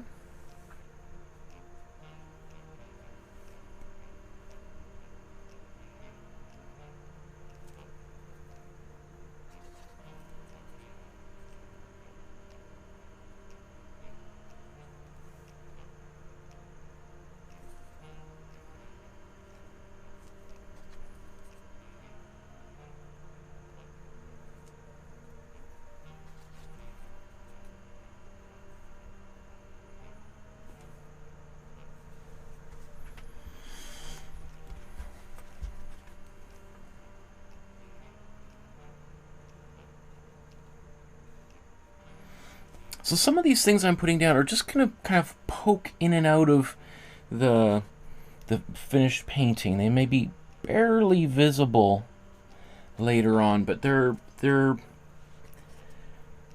know, it's like little bit of what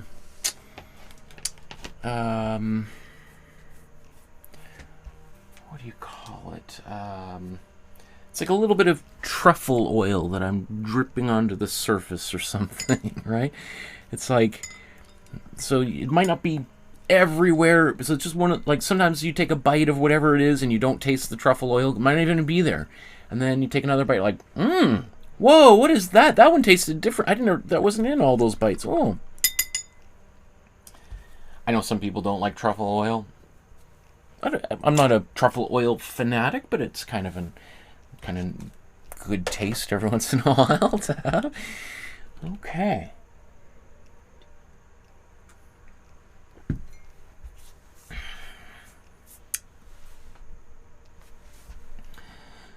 Barbara says, all good in sunny Bristol. I really enjoyed watching these master classes before midnight. Awesome. Thanks, Barbara.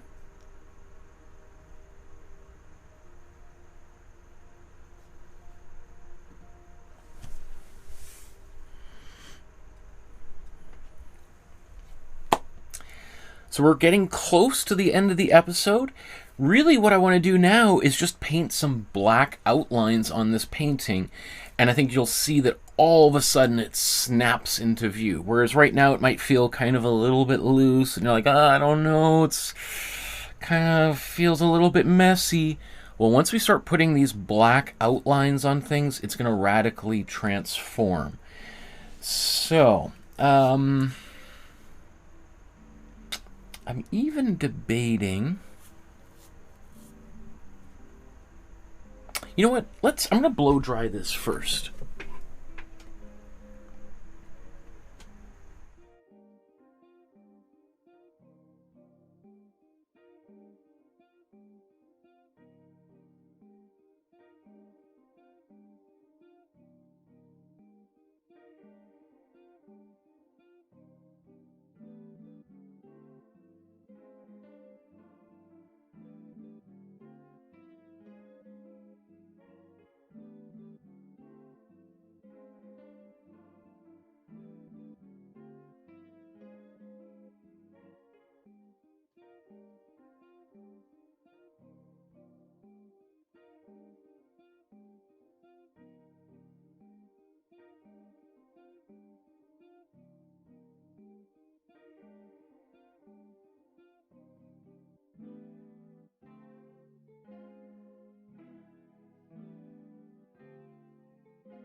Okay, I have total confidence that I can paint these black outlines where I think they need to go, but I have a feeling that some of you might have a painting, like for instance, right now all my original outlines have totally disappeared and I can't find them at all, but I've been painting for a few years and I have an idea of how I can find them, but maybe you're in a situation where you're like, Michael, oh, I don't know where they've gone. I'm so scared. It's going to be a disaster. Well, let me show you a way to find those black outlines again. So what we're going to do is I'm going to retrace them onto the surface. And so what you really want to do is make sure this is as dry as possible. Either leave it overnight or blow dry it really thoroughly so that all that paint dries. And then I'm going to take my original outline here and I'm going to trim it down.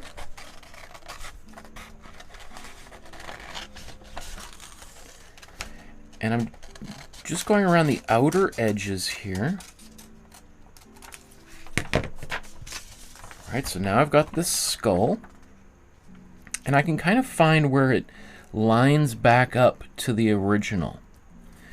Now, one thing again, if I put this down, I'm just going to press a little bit hard because I want to see if any paint pulls off. Okay, but you could hear it stick, so that means it's not totally dry. There's a few places where the paint is a little bit thicker. That's why I was blow drying a little bit longer. So if I've done that, again, I don't usually do this, but I want to show you that if you got into a situation like this, and it tends to happen if you're a little bit less experienced, that you might start to lose confidence this way, and that's the last thing I want you to do, is to lose confidence. Again, so I cut this out, and I want to line it back up as easily as possible. If I tried to do this with the full paper, like, it could be a disaster. Like, trying to line it back up would be almost impossible.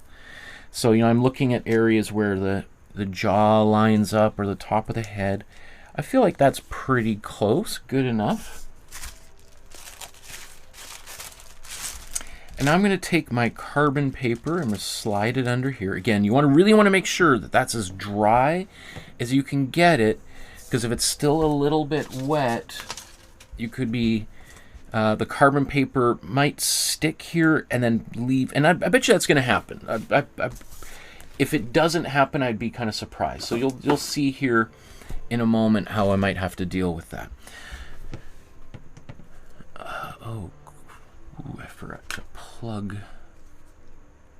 that in. 1 second, I just need to get my power.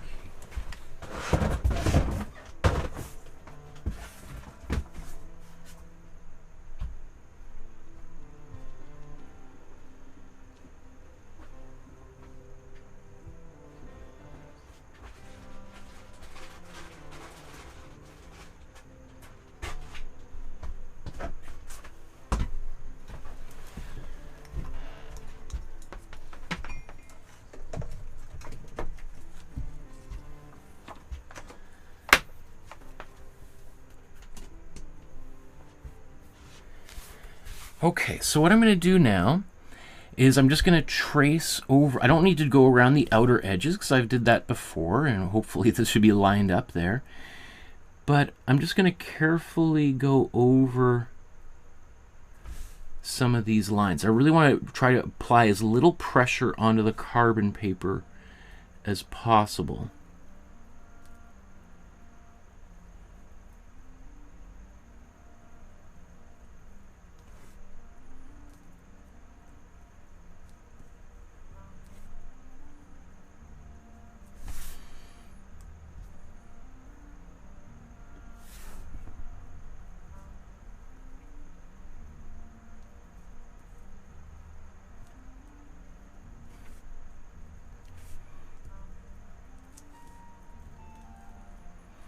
Now, I don't know, I'm not going to go over all of these teeth, but I just kind of want to get maybe an idea of where some of them need to be.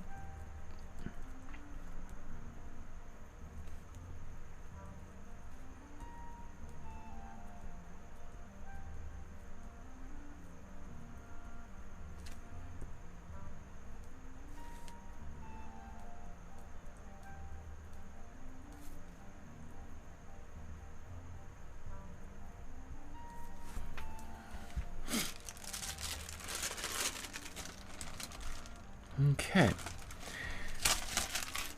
So I don't know if you're able to see what I just did there. It's going to be kind of hard. Well, I'll zoom in here in a moment as we start doing some outlines. But now I've got those lines visible again, and now I'm more likely to paint the painting in a way that I might feel more satisfied with. Okay.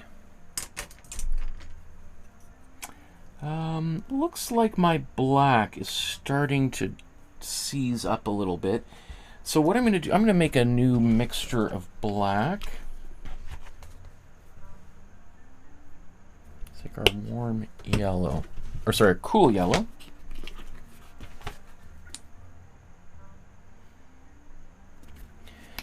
Cool blue, and we got warm red here.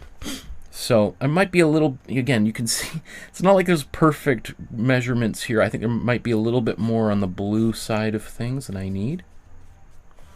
Let's mix all this up. So right now it looks a little bit on the brownish side. All right, but let's keep mixing.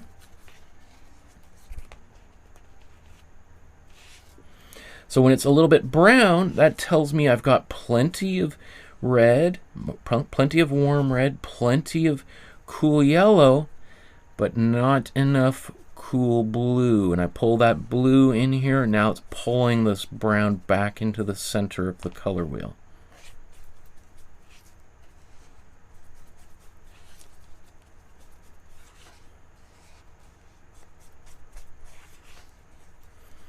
Still kind of brown, so let's take all this blue. I didn't think I'd need it all, but there we go. So now it's kind of gone a little bit, swung the other way, so let's make sure we fully integrate it. Now it looks a little bit on the bluish side. That's okay.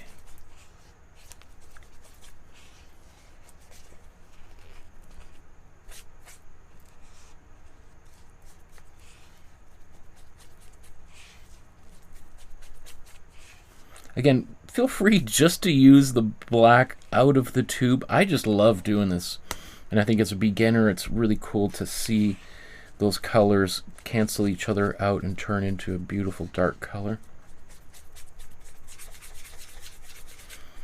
So if anything, this is looking slightly purple. But you know what? That's okay. I think a little bit. I was going to say, if it is a little bit on the purple side, we need to add a little bit more cool yellow. But hey, a really dark purple's kind of cool.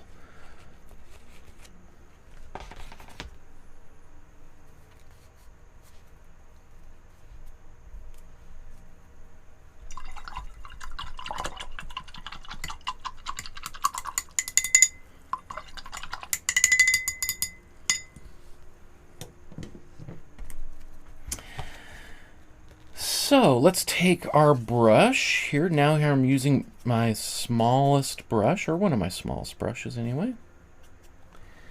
And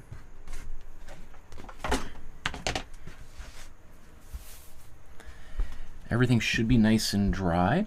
One thing I would suggest, if this is the first time you've ever really done anything with a small brush, is start in a place where you can kind of build a little bit of confidence and get a little bit of control. So maybe not starting with the eyes or the teeth or the nose. Maybe a place that people are not going to spend as much time looking at, like maybe around the outer part of the skull, right? So I'm going to start near the top here and paint. One of the things, in fact, I'm going to zoom in here.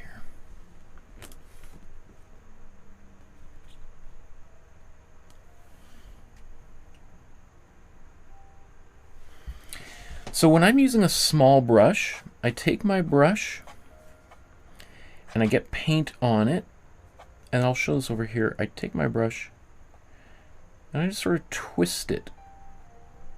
Maybe if you can see. And that helps get the brush to a fine point.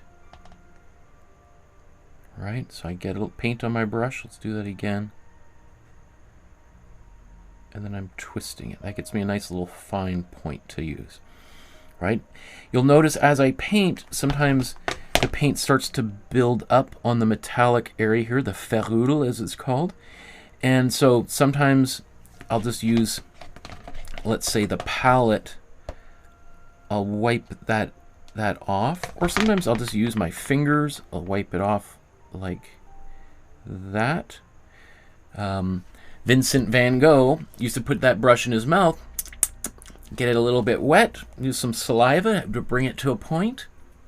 A lot of artists used to do that in the time, and there's definitely some people who've written theories saying that could have led to some of Van Gogh's mental issues later in his life, is because paints back, these are all synthetic paints. You don't want to eat them, but they are safer than some of the paints that Van Gogh would have used that had arsenic and lead and all sorts of cadmium, which are poisons, and he was putting them in his mouth. And again, it's not because Van Gogh was stupid. That was quite common. You know, people just had a different idea of some of those materials. I once worked for a museum here in Vancouver, and I got to meet a bunch of really cool athletes, and one of the athletes I met was on a hockey team that played in Trail, British Columbia, which is a town in the interior of British Columbia. And a lot of these guys used to work in this big factory. I'm not sure what they made in Trail. Somebody who's watching right now might know, but their hockey team is known as the Trail Smoke Eaters. A beautiful logo of like smokestacks billowing clouds of smoke into the sky. That's the logo for the hockey team, and the name, the Trail Smoke Eaters. So anyway, this guy played on, I don't know if he must have played for the Smoke Eaters, but he also played for Team Canada, scored a bunch of goals in the Olympics and stuff. But he would talk about how everybody worked in the factory, and they would skate on these. Is it lead? No. What's in thermometers? Is it a lead thermometer? Right. Anyway, like back in the day, I think it was lead that was in the thermometer. They had these like pools of lead. I think it was silver or something they were mining, but they would skate on these pools of lead, and which is just like crazy toxic material to be just imagine guys slipping and falling and splashing around in these lead. It's just like I can't. I was just like, what?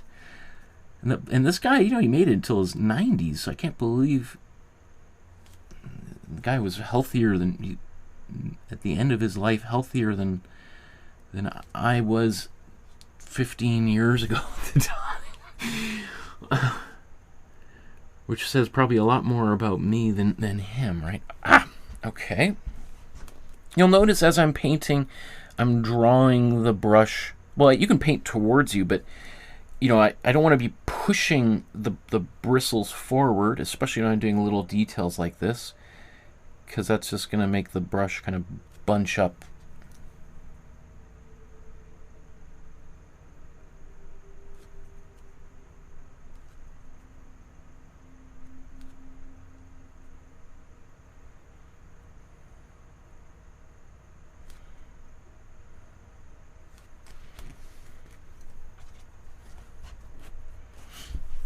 I'm also, because I'm right-handed, I'm working from left to right so that I have as little paint that is possibly going to get onto my hand and smear and smudge around.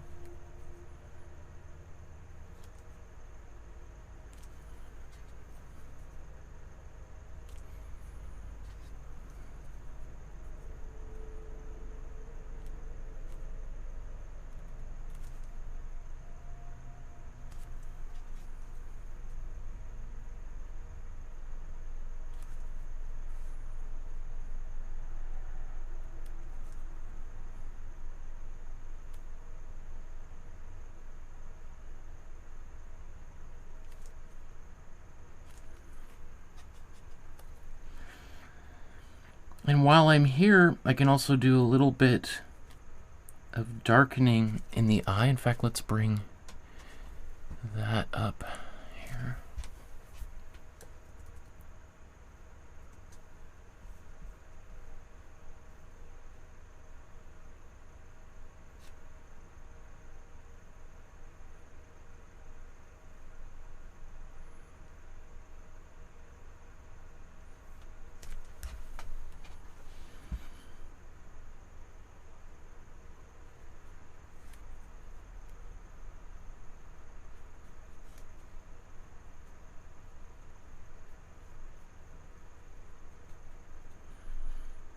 So I'm kind of just dry brushing this in, meaning that I'm running out of paint on my brush, and I'm painting with a bit of a dry brush, which gives me a little bit more transparent areas like that.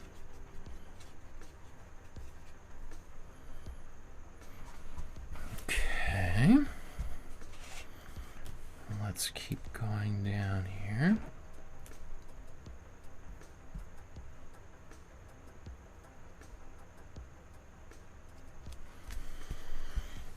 Yes, Senga, you're talking about mercury. Yes, mercury. These mercury pools. Can you imagine skating? I have no idea how. I still don't comprehend how that would work. I can't remember if this was you're talking about in the summer or the winter, but the mercury kind of acted like ice, and they could skate on it. I don't know how deep that mercury is. Like, I mean, I'm sure there's somebody's probably written about it on the internet. There's probably an article somewhere. It's just like, that's just crazy. Oh my goodness.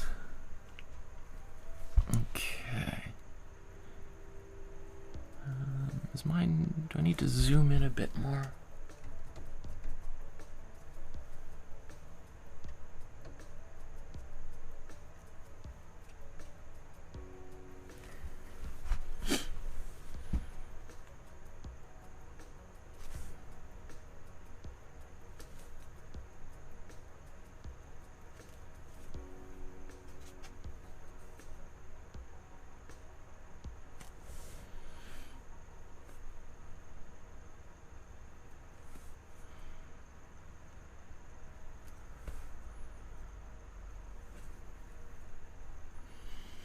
Stanimir says, does the teacher still do Q&A at the end? I'm almost done with the digital version of the exercise and would love to share and get a critique. I'll do a critique in our free bonus episodes, which I do every 6 weeks or so. Because after this, in about half an hour, I gotta go pick my daughter up from school. So I won't be able to do that even if I wanted today to do it. I'm kind of a little bit in a hurry, but I appreciate that you're almost finished and you're ready to share your work. That is awesome. You're working fast there, my friend.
It's kind of hard to see, but I see this little imprint here on, that's from the carbon paper that left that little smudge. Not a big deal. Sometimes, you can try to erase it, but sometimes it just makes a bigger mess. So if I can leave it or paint over it, that would be the ideal.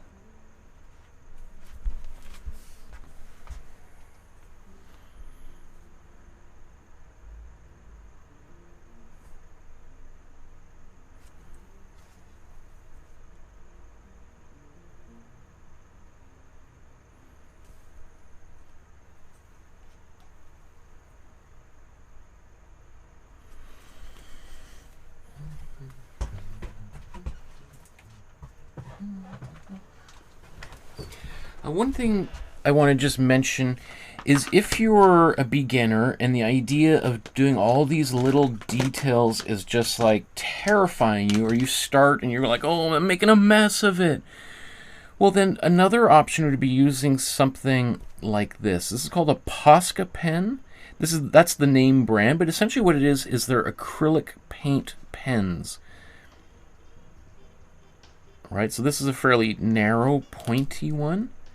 You can see it's got a really pointy, sharp tip, relatively. And essentially, it's acrylic ink or acrylic paint that comes out of the tip there. And so they're a great way of painting very small details that might be hard for you to otherwise paint.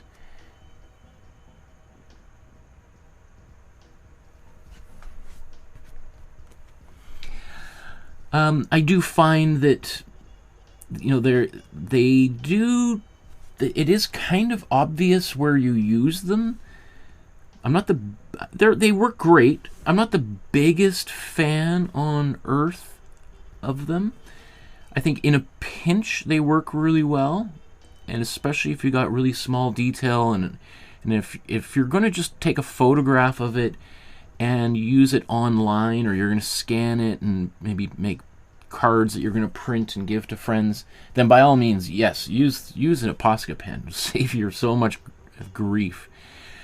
But if it's for a painting that you want for yourself and you're going to hang it or give it away, I kind of find like those Posca pens and really all acrylic paint pens have a specific kind of look that just looks like it's some sort of pen on the surface.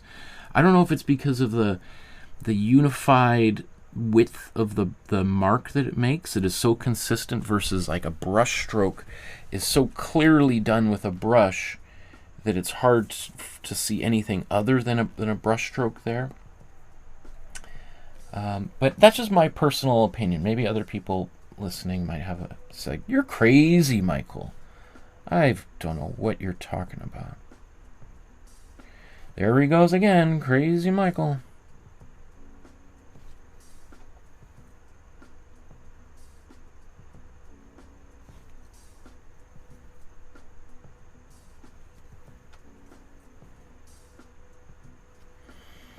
So I moved the painting up to paint these eyes because if I try painting all this, then it gets hard to get my hand around there. Now, of course, you could just take your canvas and rotate it and everything, but I'm trying to keep it as straight as possible for these videos.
So this area, what I'm going to do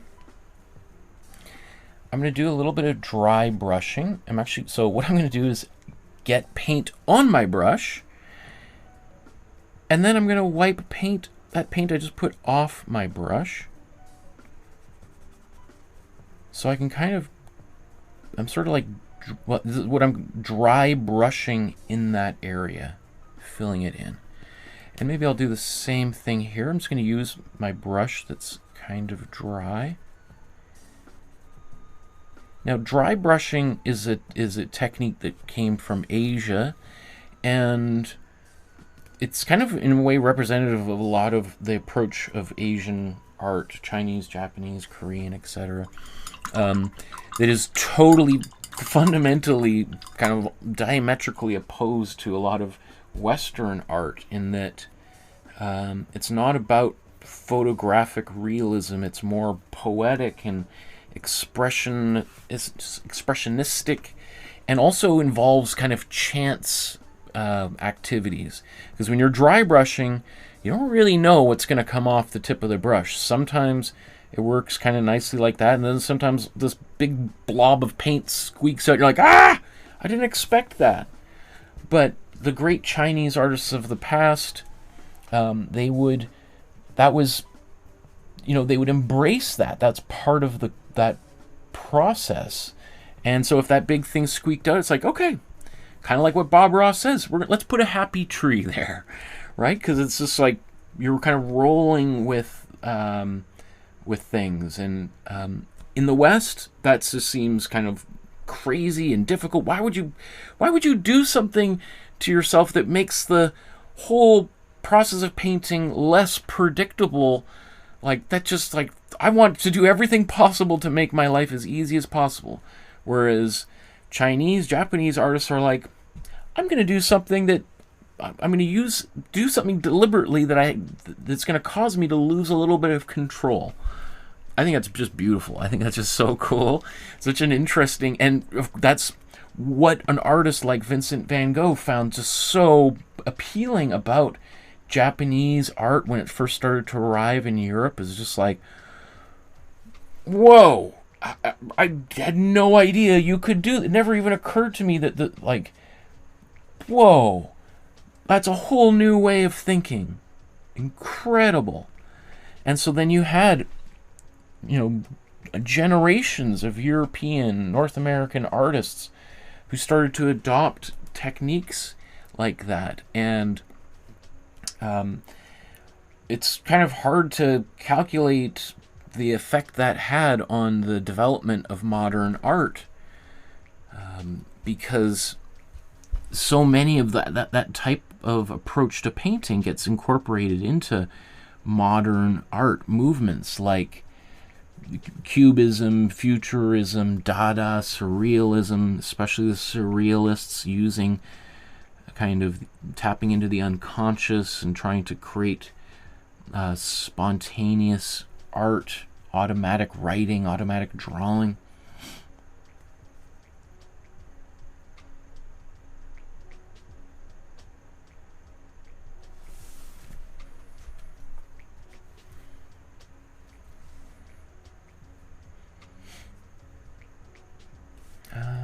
You know, maybe I need to get some of these teeth first.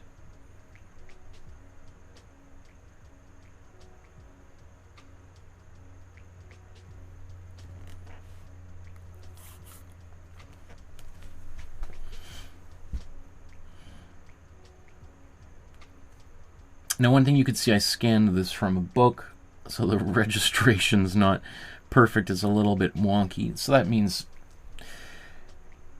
trying to get all these details exactly right is maybe more trouble than it's worth, so you just do your best.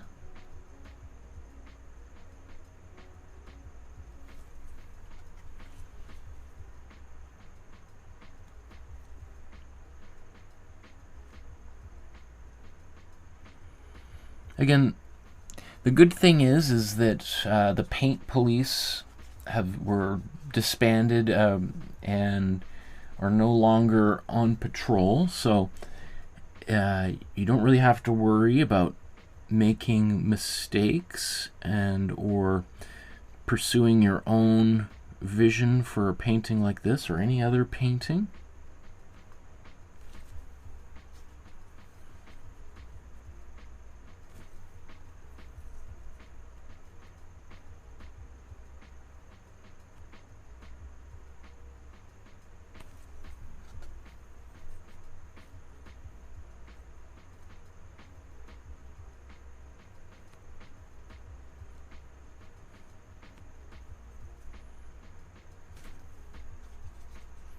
So one way you can tell that this is a cast or an actual skull is the teeth being all kind of, some of them broken or missing.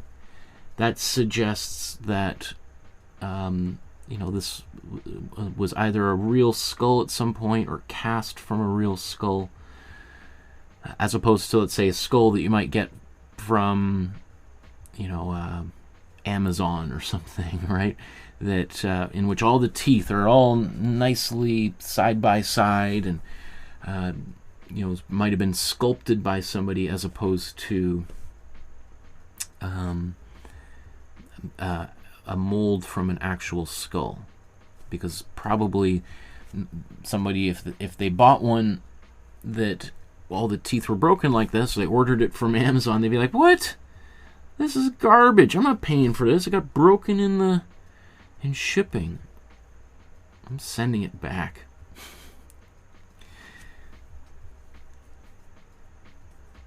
So you can see right here, Van Gogh looks like he didn't even continue that line all the way across.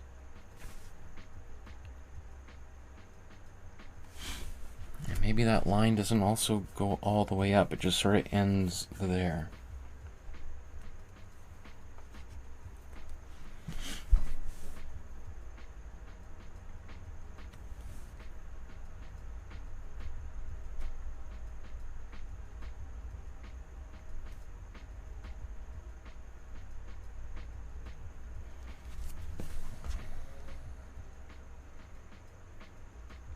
Okay. So now I might want to just go through here and just kind of maybe darken a few things. So Let me look at the jaw entirely.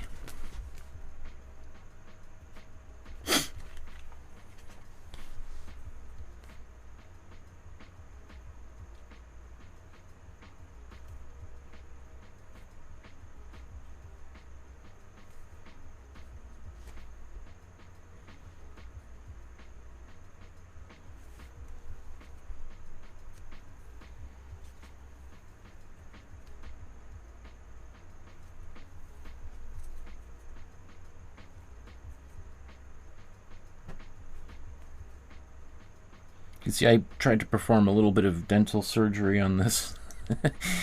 Tried to kind of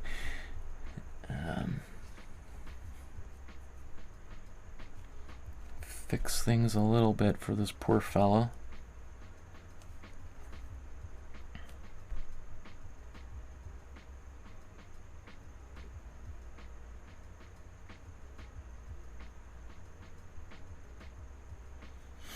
Okay, I might again do a little bit of dry brushing once more. Let's get a bit of paint on the brush. And when I get paint on the brush, I'm kind of smushing the paint into the bristles a bit. And then I'm going to wipe a bit of that up. Maybe I want to keep a bit more, but let's wipe a bit off.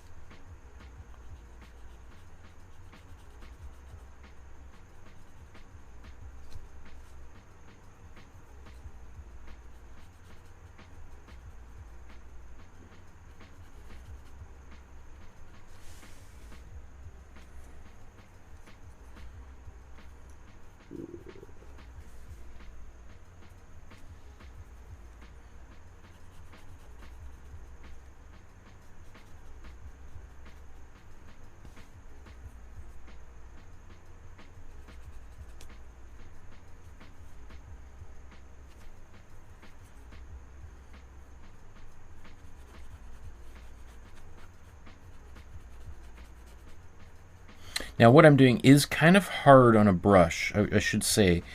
Ideally, maybe we would use a brush that has already been kind of worn down. You probably don't want, like I'm using a kind of a nice brush that I've obviously used for these details. Not super smart to do a lot of dry brushing with a nice brush. That's one reason why you might want to hold on to some brushes that are fraying and you're like, it's a garbage brush. Well, maybe instead of throwing it out, you keep it to the side for doing things like this. Because when you're dry brushing, you're kind of like scratching a little bit into the surface. And it can be kind of a little bit hard on the brush. So that's a good time to use that brush for that purpose. Okay. Now, you may not remember, but earlier on, I put a brush stroke down here, and I was like, I can do that. But you know what? I might say, you know what? I kind of changed my tune. I don't know about that big brush stroke there. So this is why I saved my original background color from earlier, so that I can go back and paint over top of it. I could erase it, or I could kind of just allow it to be just slightly visible under here. I can touch up anything else. Maybe if I got fingerprints, or maybe my carbon paper left a little bit of a residue on the surface, I could paint that out. Or let's say somewhere in the skull I made a catastrophic mistake. Well, I could use this. I could paint that back out and then start from scratch. So that's why this can be really handy, preserving a little bit of your original background color for doing some touch-ups. Now, you can still see it's kind of coming through a little bit. I could blow dry it, let it dry, and then paint another layer over top. But I did it a little bit deliberately here, just for, I put that brush stroke there knowing I was thinking about doing that later on, because I kind of maybe want that just to look like it's evidence of something that happened before. And as we know, this painting is painted on top of another painting. Van Gogh was recycling some of his materials. So I'm just going to blow dry this.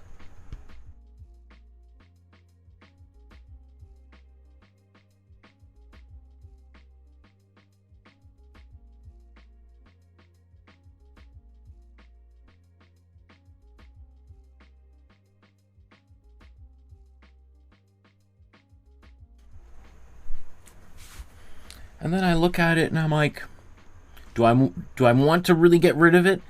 Or am I okay with it? One thing to keep in mind, however, is if I keep applying more paint on the surface, yes, it will get rid of that original brushstroke, and it will look from far away like there was nothing there. The one thing to keep in mind, though, is right now I still see lots of texture of my canvas here. And if I start applying more layers of paint, yes, that color will disappear, but the texture will be different. Then I'll start having a very smooth patch of paint here, whereas the rest of the painting has lots of a little bit rougher texture. So it's kind of like if for instance, let's say you nail a hole or put a nail in, you nail a nail into the wall to hang a picture, and then before you move, you take that nail out and then you put some plaster over top of it, let it dry, and you sand it, but you don't paint over it. You can walk into that room and you can see all those little patches all over the wall, because the patch is going to be quite smooth, especially after you've sanded it, versus the wall usually has a little bit of texture, especially if you use like a roller to put that paint on. The roller has a delicate kind of texture to it that's going to look different than that smooth patch. And that can be exactly what happens on this surface. So I don't want to have any differences in texture, so I think I'm going to keep it just like that.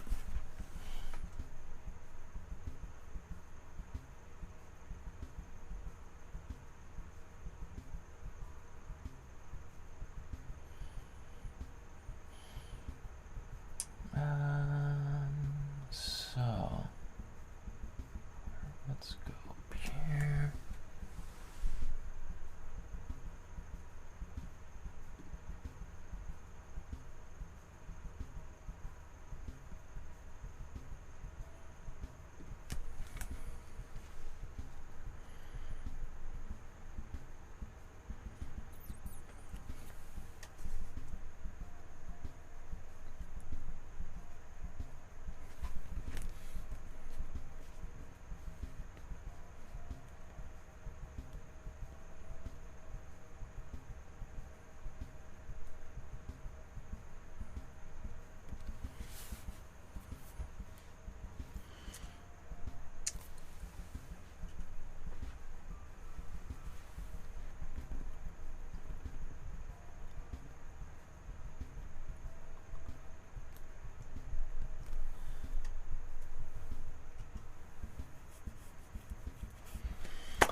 Okay, we've reached the end of the episode where we're going to compare my version of the painting to the original by the great master himself, and we'll see how well or poorly I did. And especially if you're watching this episode for the first time, or you just jumped to this part, well, here's an opportunity for you to decide whether you want to make today's painting or not, and whether you think I know what I'm doing, which may or may not be true, who knows.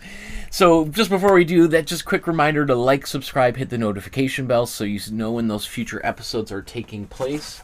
Just to remind everyone, again, awesome, approaching 4 million views. And we just crossed 50,000 subscribers. But just imagine if just 5% more people of those millions of viewers hit the subscribe button, where we'd be and how much easier it would be for this video and others like it to show up in other people's feeds, and therefore they might get inspired to make art and paintings, and their friends might get inspired to make art, and before you know it, whole communities of people are making art instead of fighting with one another. How much more peaceful our world would be. So all you got to do, it doesn't cost you a penny, is hit the subscribe button, and it helps reach a greater audience. If you want to support the channel with a couple dollars, $5 to help turn the lights on. As I said, this microphone or something with the audio has been weird the last little while. Probably has to be replaced soon. That would be helpful. Somebody could help chip in to help keep that the power and everything running. If you scan that QR code or enter in that web address, again, it's there at the top. It'll take you to a page that looks exactly like this, where you can safely and securely donate to support the channel. And since I'm not sponsored by anybody, nobody gives me any free supplies, free anything, All of this is supported by people like yourself, and that's why I've been doing this for over 6 years now. So other ways you could donate is send an e-transfer or a check in the mail. If you want a mailing address or my email, click the links down below for the Facebook group and or my website. Both of those have my contact info on there. And speaking of the Facebook group, here's the link to the Facebook group, where I strongly encourage you to join the group. It's a private group. If you send a request, I'll let you into the group. And then either both of these, here's the small address, or you go right to Facebook and just type in masterstudy.ca. And once you're there, it's going to take you to a place like this, where you can take a photograph of your work, upload it to the group, and get free advice from people like myself. Every 6 weeks or so, I go through everything that's on the Facebook, everything, whether that be paintings or drawings that you've created. And if you want some feedback from myself, I will give you that. Whether even it's the drawing course that some of you were talking about having just started, I still give people free advice on how to improve their drawings. And so that's coming up, I think, in 2 weeks from now. So I encourage you to participate in that. So there's the master by the master himself, Vincent van Gogh. And here's my version of the painting. And so we can look at them side by side and determine kind of what worked, maybe what didn't, what we might want to change going forward. I just noticed I was going to paint some of that white there earlier, and I forgot to do that. So how about I take this white right out of the jar, and I'm going to take a good healthy scoop of it. You know what, I'm going to use a smaller brush. That's a bit of a big brush.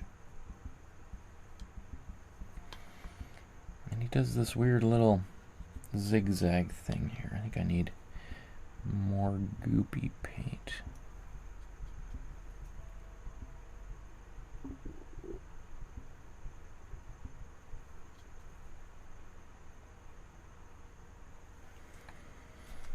There. Is that good? Let's make it a little bit thicker, because as this dries, it's going to shrink down again. I want a bit of texture up here.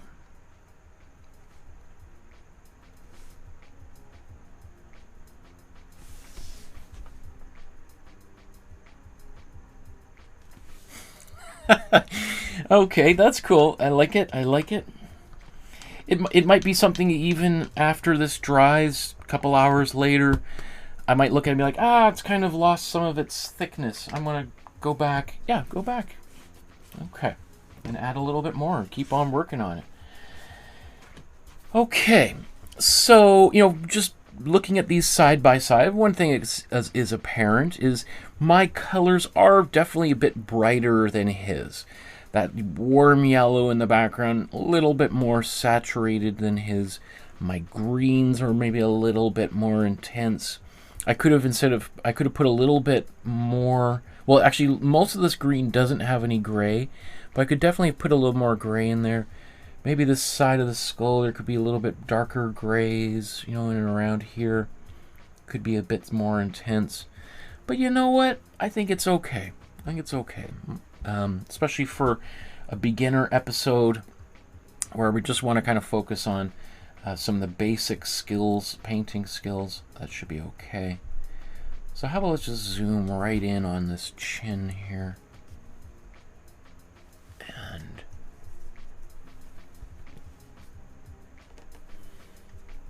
well, mine definitely has like electric colors, eh?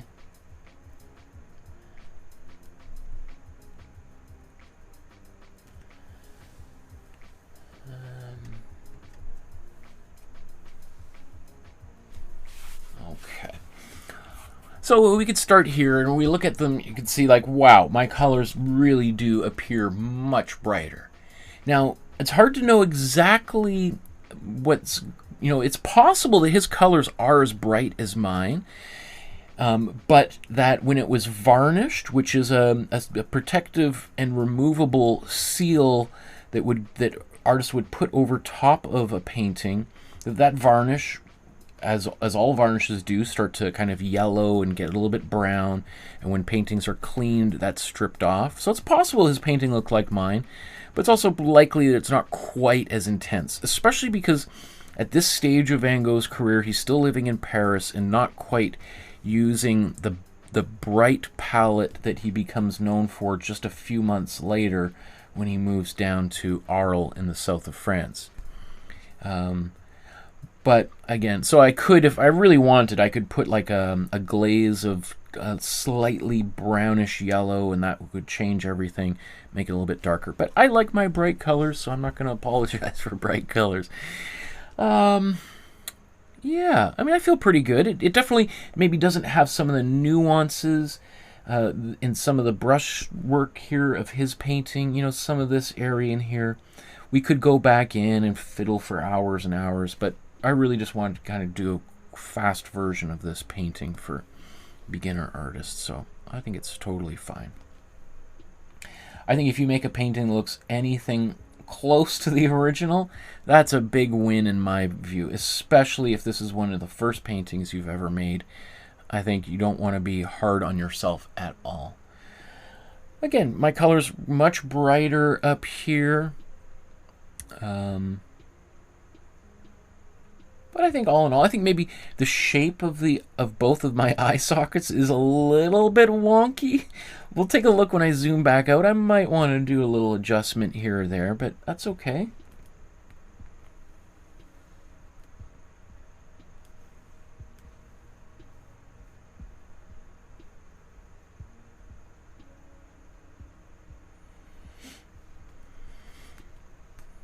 Interesting. I didn't even notice this kind of crease back there. I wonder, that must be from the previous painting that was underneath there.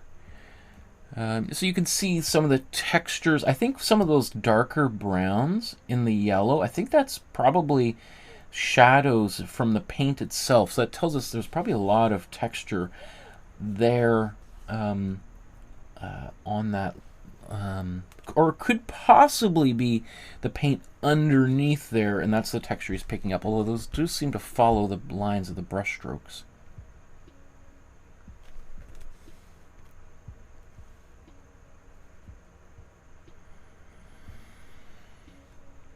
I mean, you can see the difference too here. Again, my color's a little bit brighter. The paint I'm using is a little bit thicker, so we have more solid brush strokes where his almost have a bit of a dry brush quality. Or maybe it's not even dry brush. It could just be he's got a little bit more like turpentine mixed into his paints that's causing that effect, making it look a little almost the opposite. It's a bit watery, more fluid, but he hasn't quite mixed them. I don't know. There's so many different reasons why it could look that way.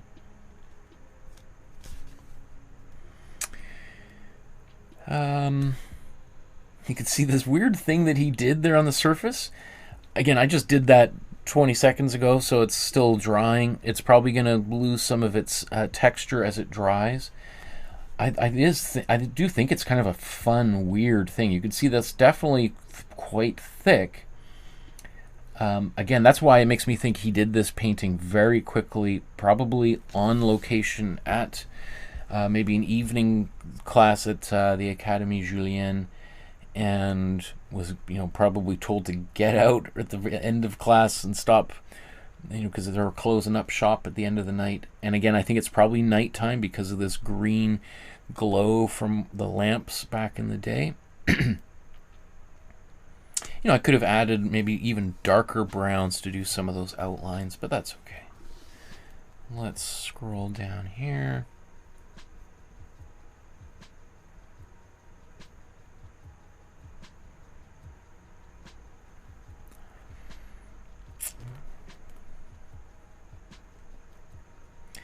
You probably see some of these blues in here that you're like, I don't know if I see those blues, Michael. I think that's a big mistake. And yeah, I guess technically it could be a mistake.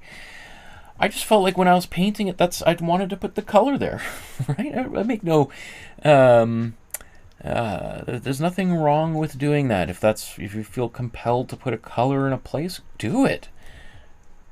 Don't be bothered with people telling you something's, not, you did it wrong or whatever. Well, they can fix it in their own paintings, right? Who cares? A lot bigger things to worry about in life.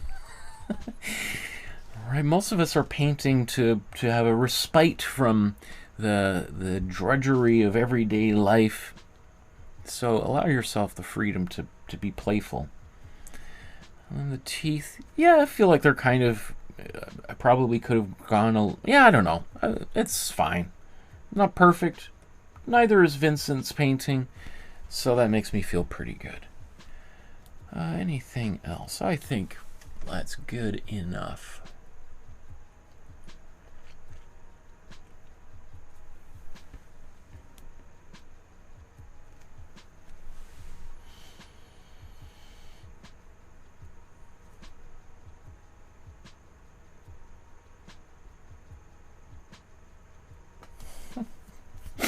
Okay, there we are, side by side.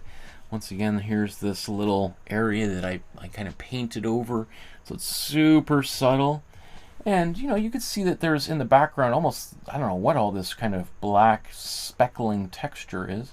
You could, if you really wanted, we could use, I've got a old toothbrush. I could just sprinkle some color on there. Do I want to do that? Is that bad idea?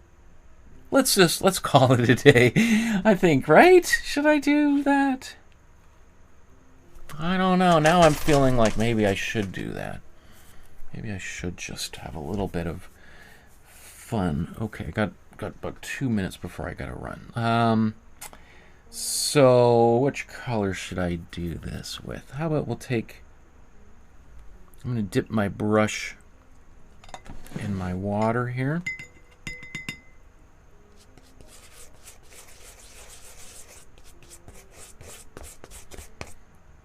Get this, oops.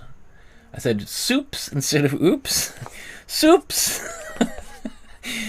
Well, that's funny. Okay, so now I took a little bit of water and put it on my brush here to liquefy this paint, so that ideally it's kind of a little bit watery. Now, let's just do a little test. Okay, and then I'm just going to do the same thing on here.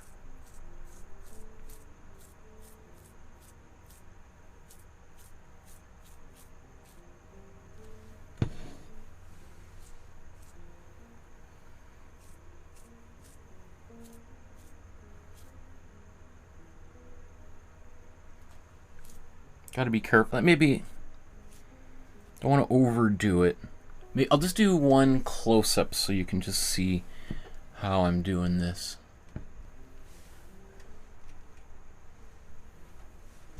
All right, so I've got the toothbrush under my finger here, and I'm just pulling it back here. All right. Okay.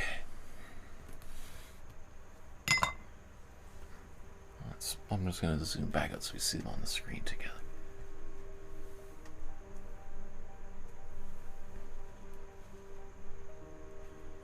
And I did little sprinkles all over that, tops and bottoms, just for fun. Awesomeness. Okay, everyone, thanks so much for painting along with me. I can't wait to see what you created, how your painting turned out. I would love to see it, so please join the Facebook group, upload it there so we can celebrate your achievement. And as I said, the more people who are making art, the more peaceful and beautiful our world will become. And that's the world I want to live in. That's the world I want my daughter to grow up in. So thank you so much for helping to make the world a better place. Right, and making that world a better place inspires other people to want to do the same thing. We'll see you guys in our next episode next week. I can't even remember what we're up to, but it's going to be something great. Okay, everyone, we'll talk to you again. Have a wonderful evening wherever you are on our beautiful planet. happy painting, and good night.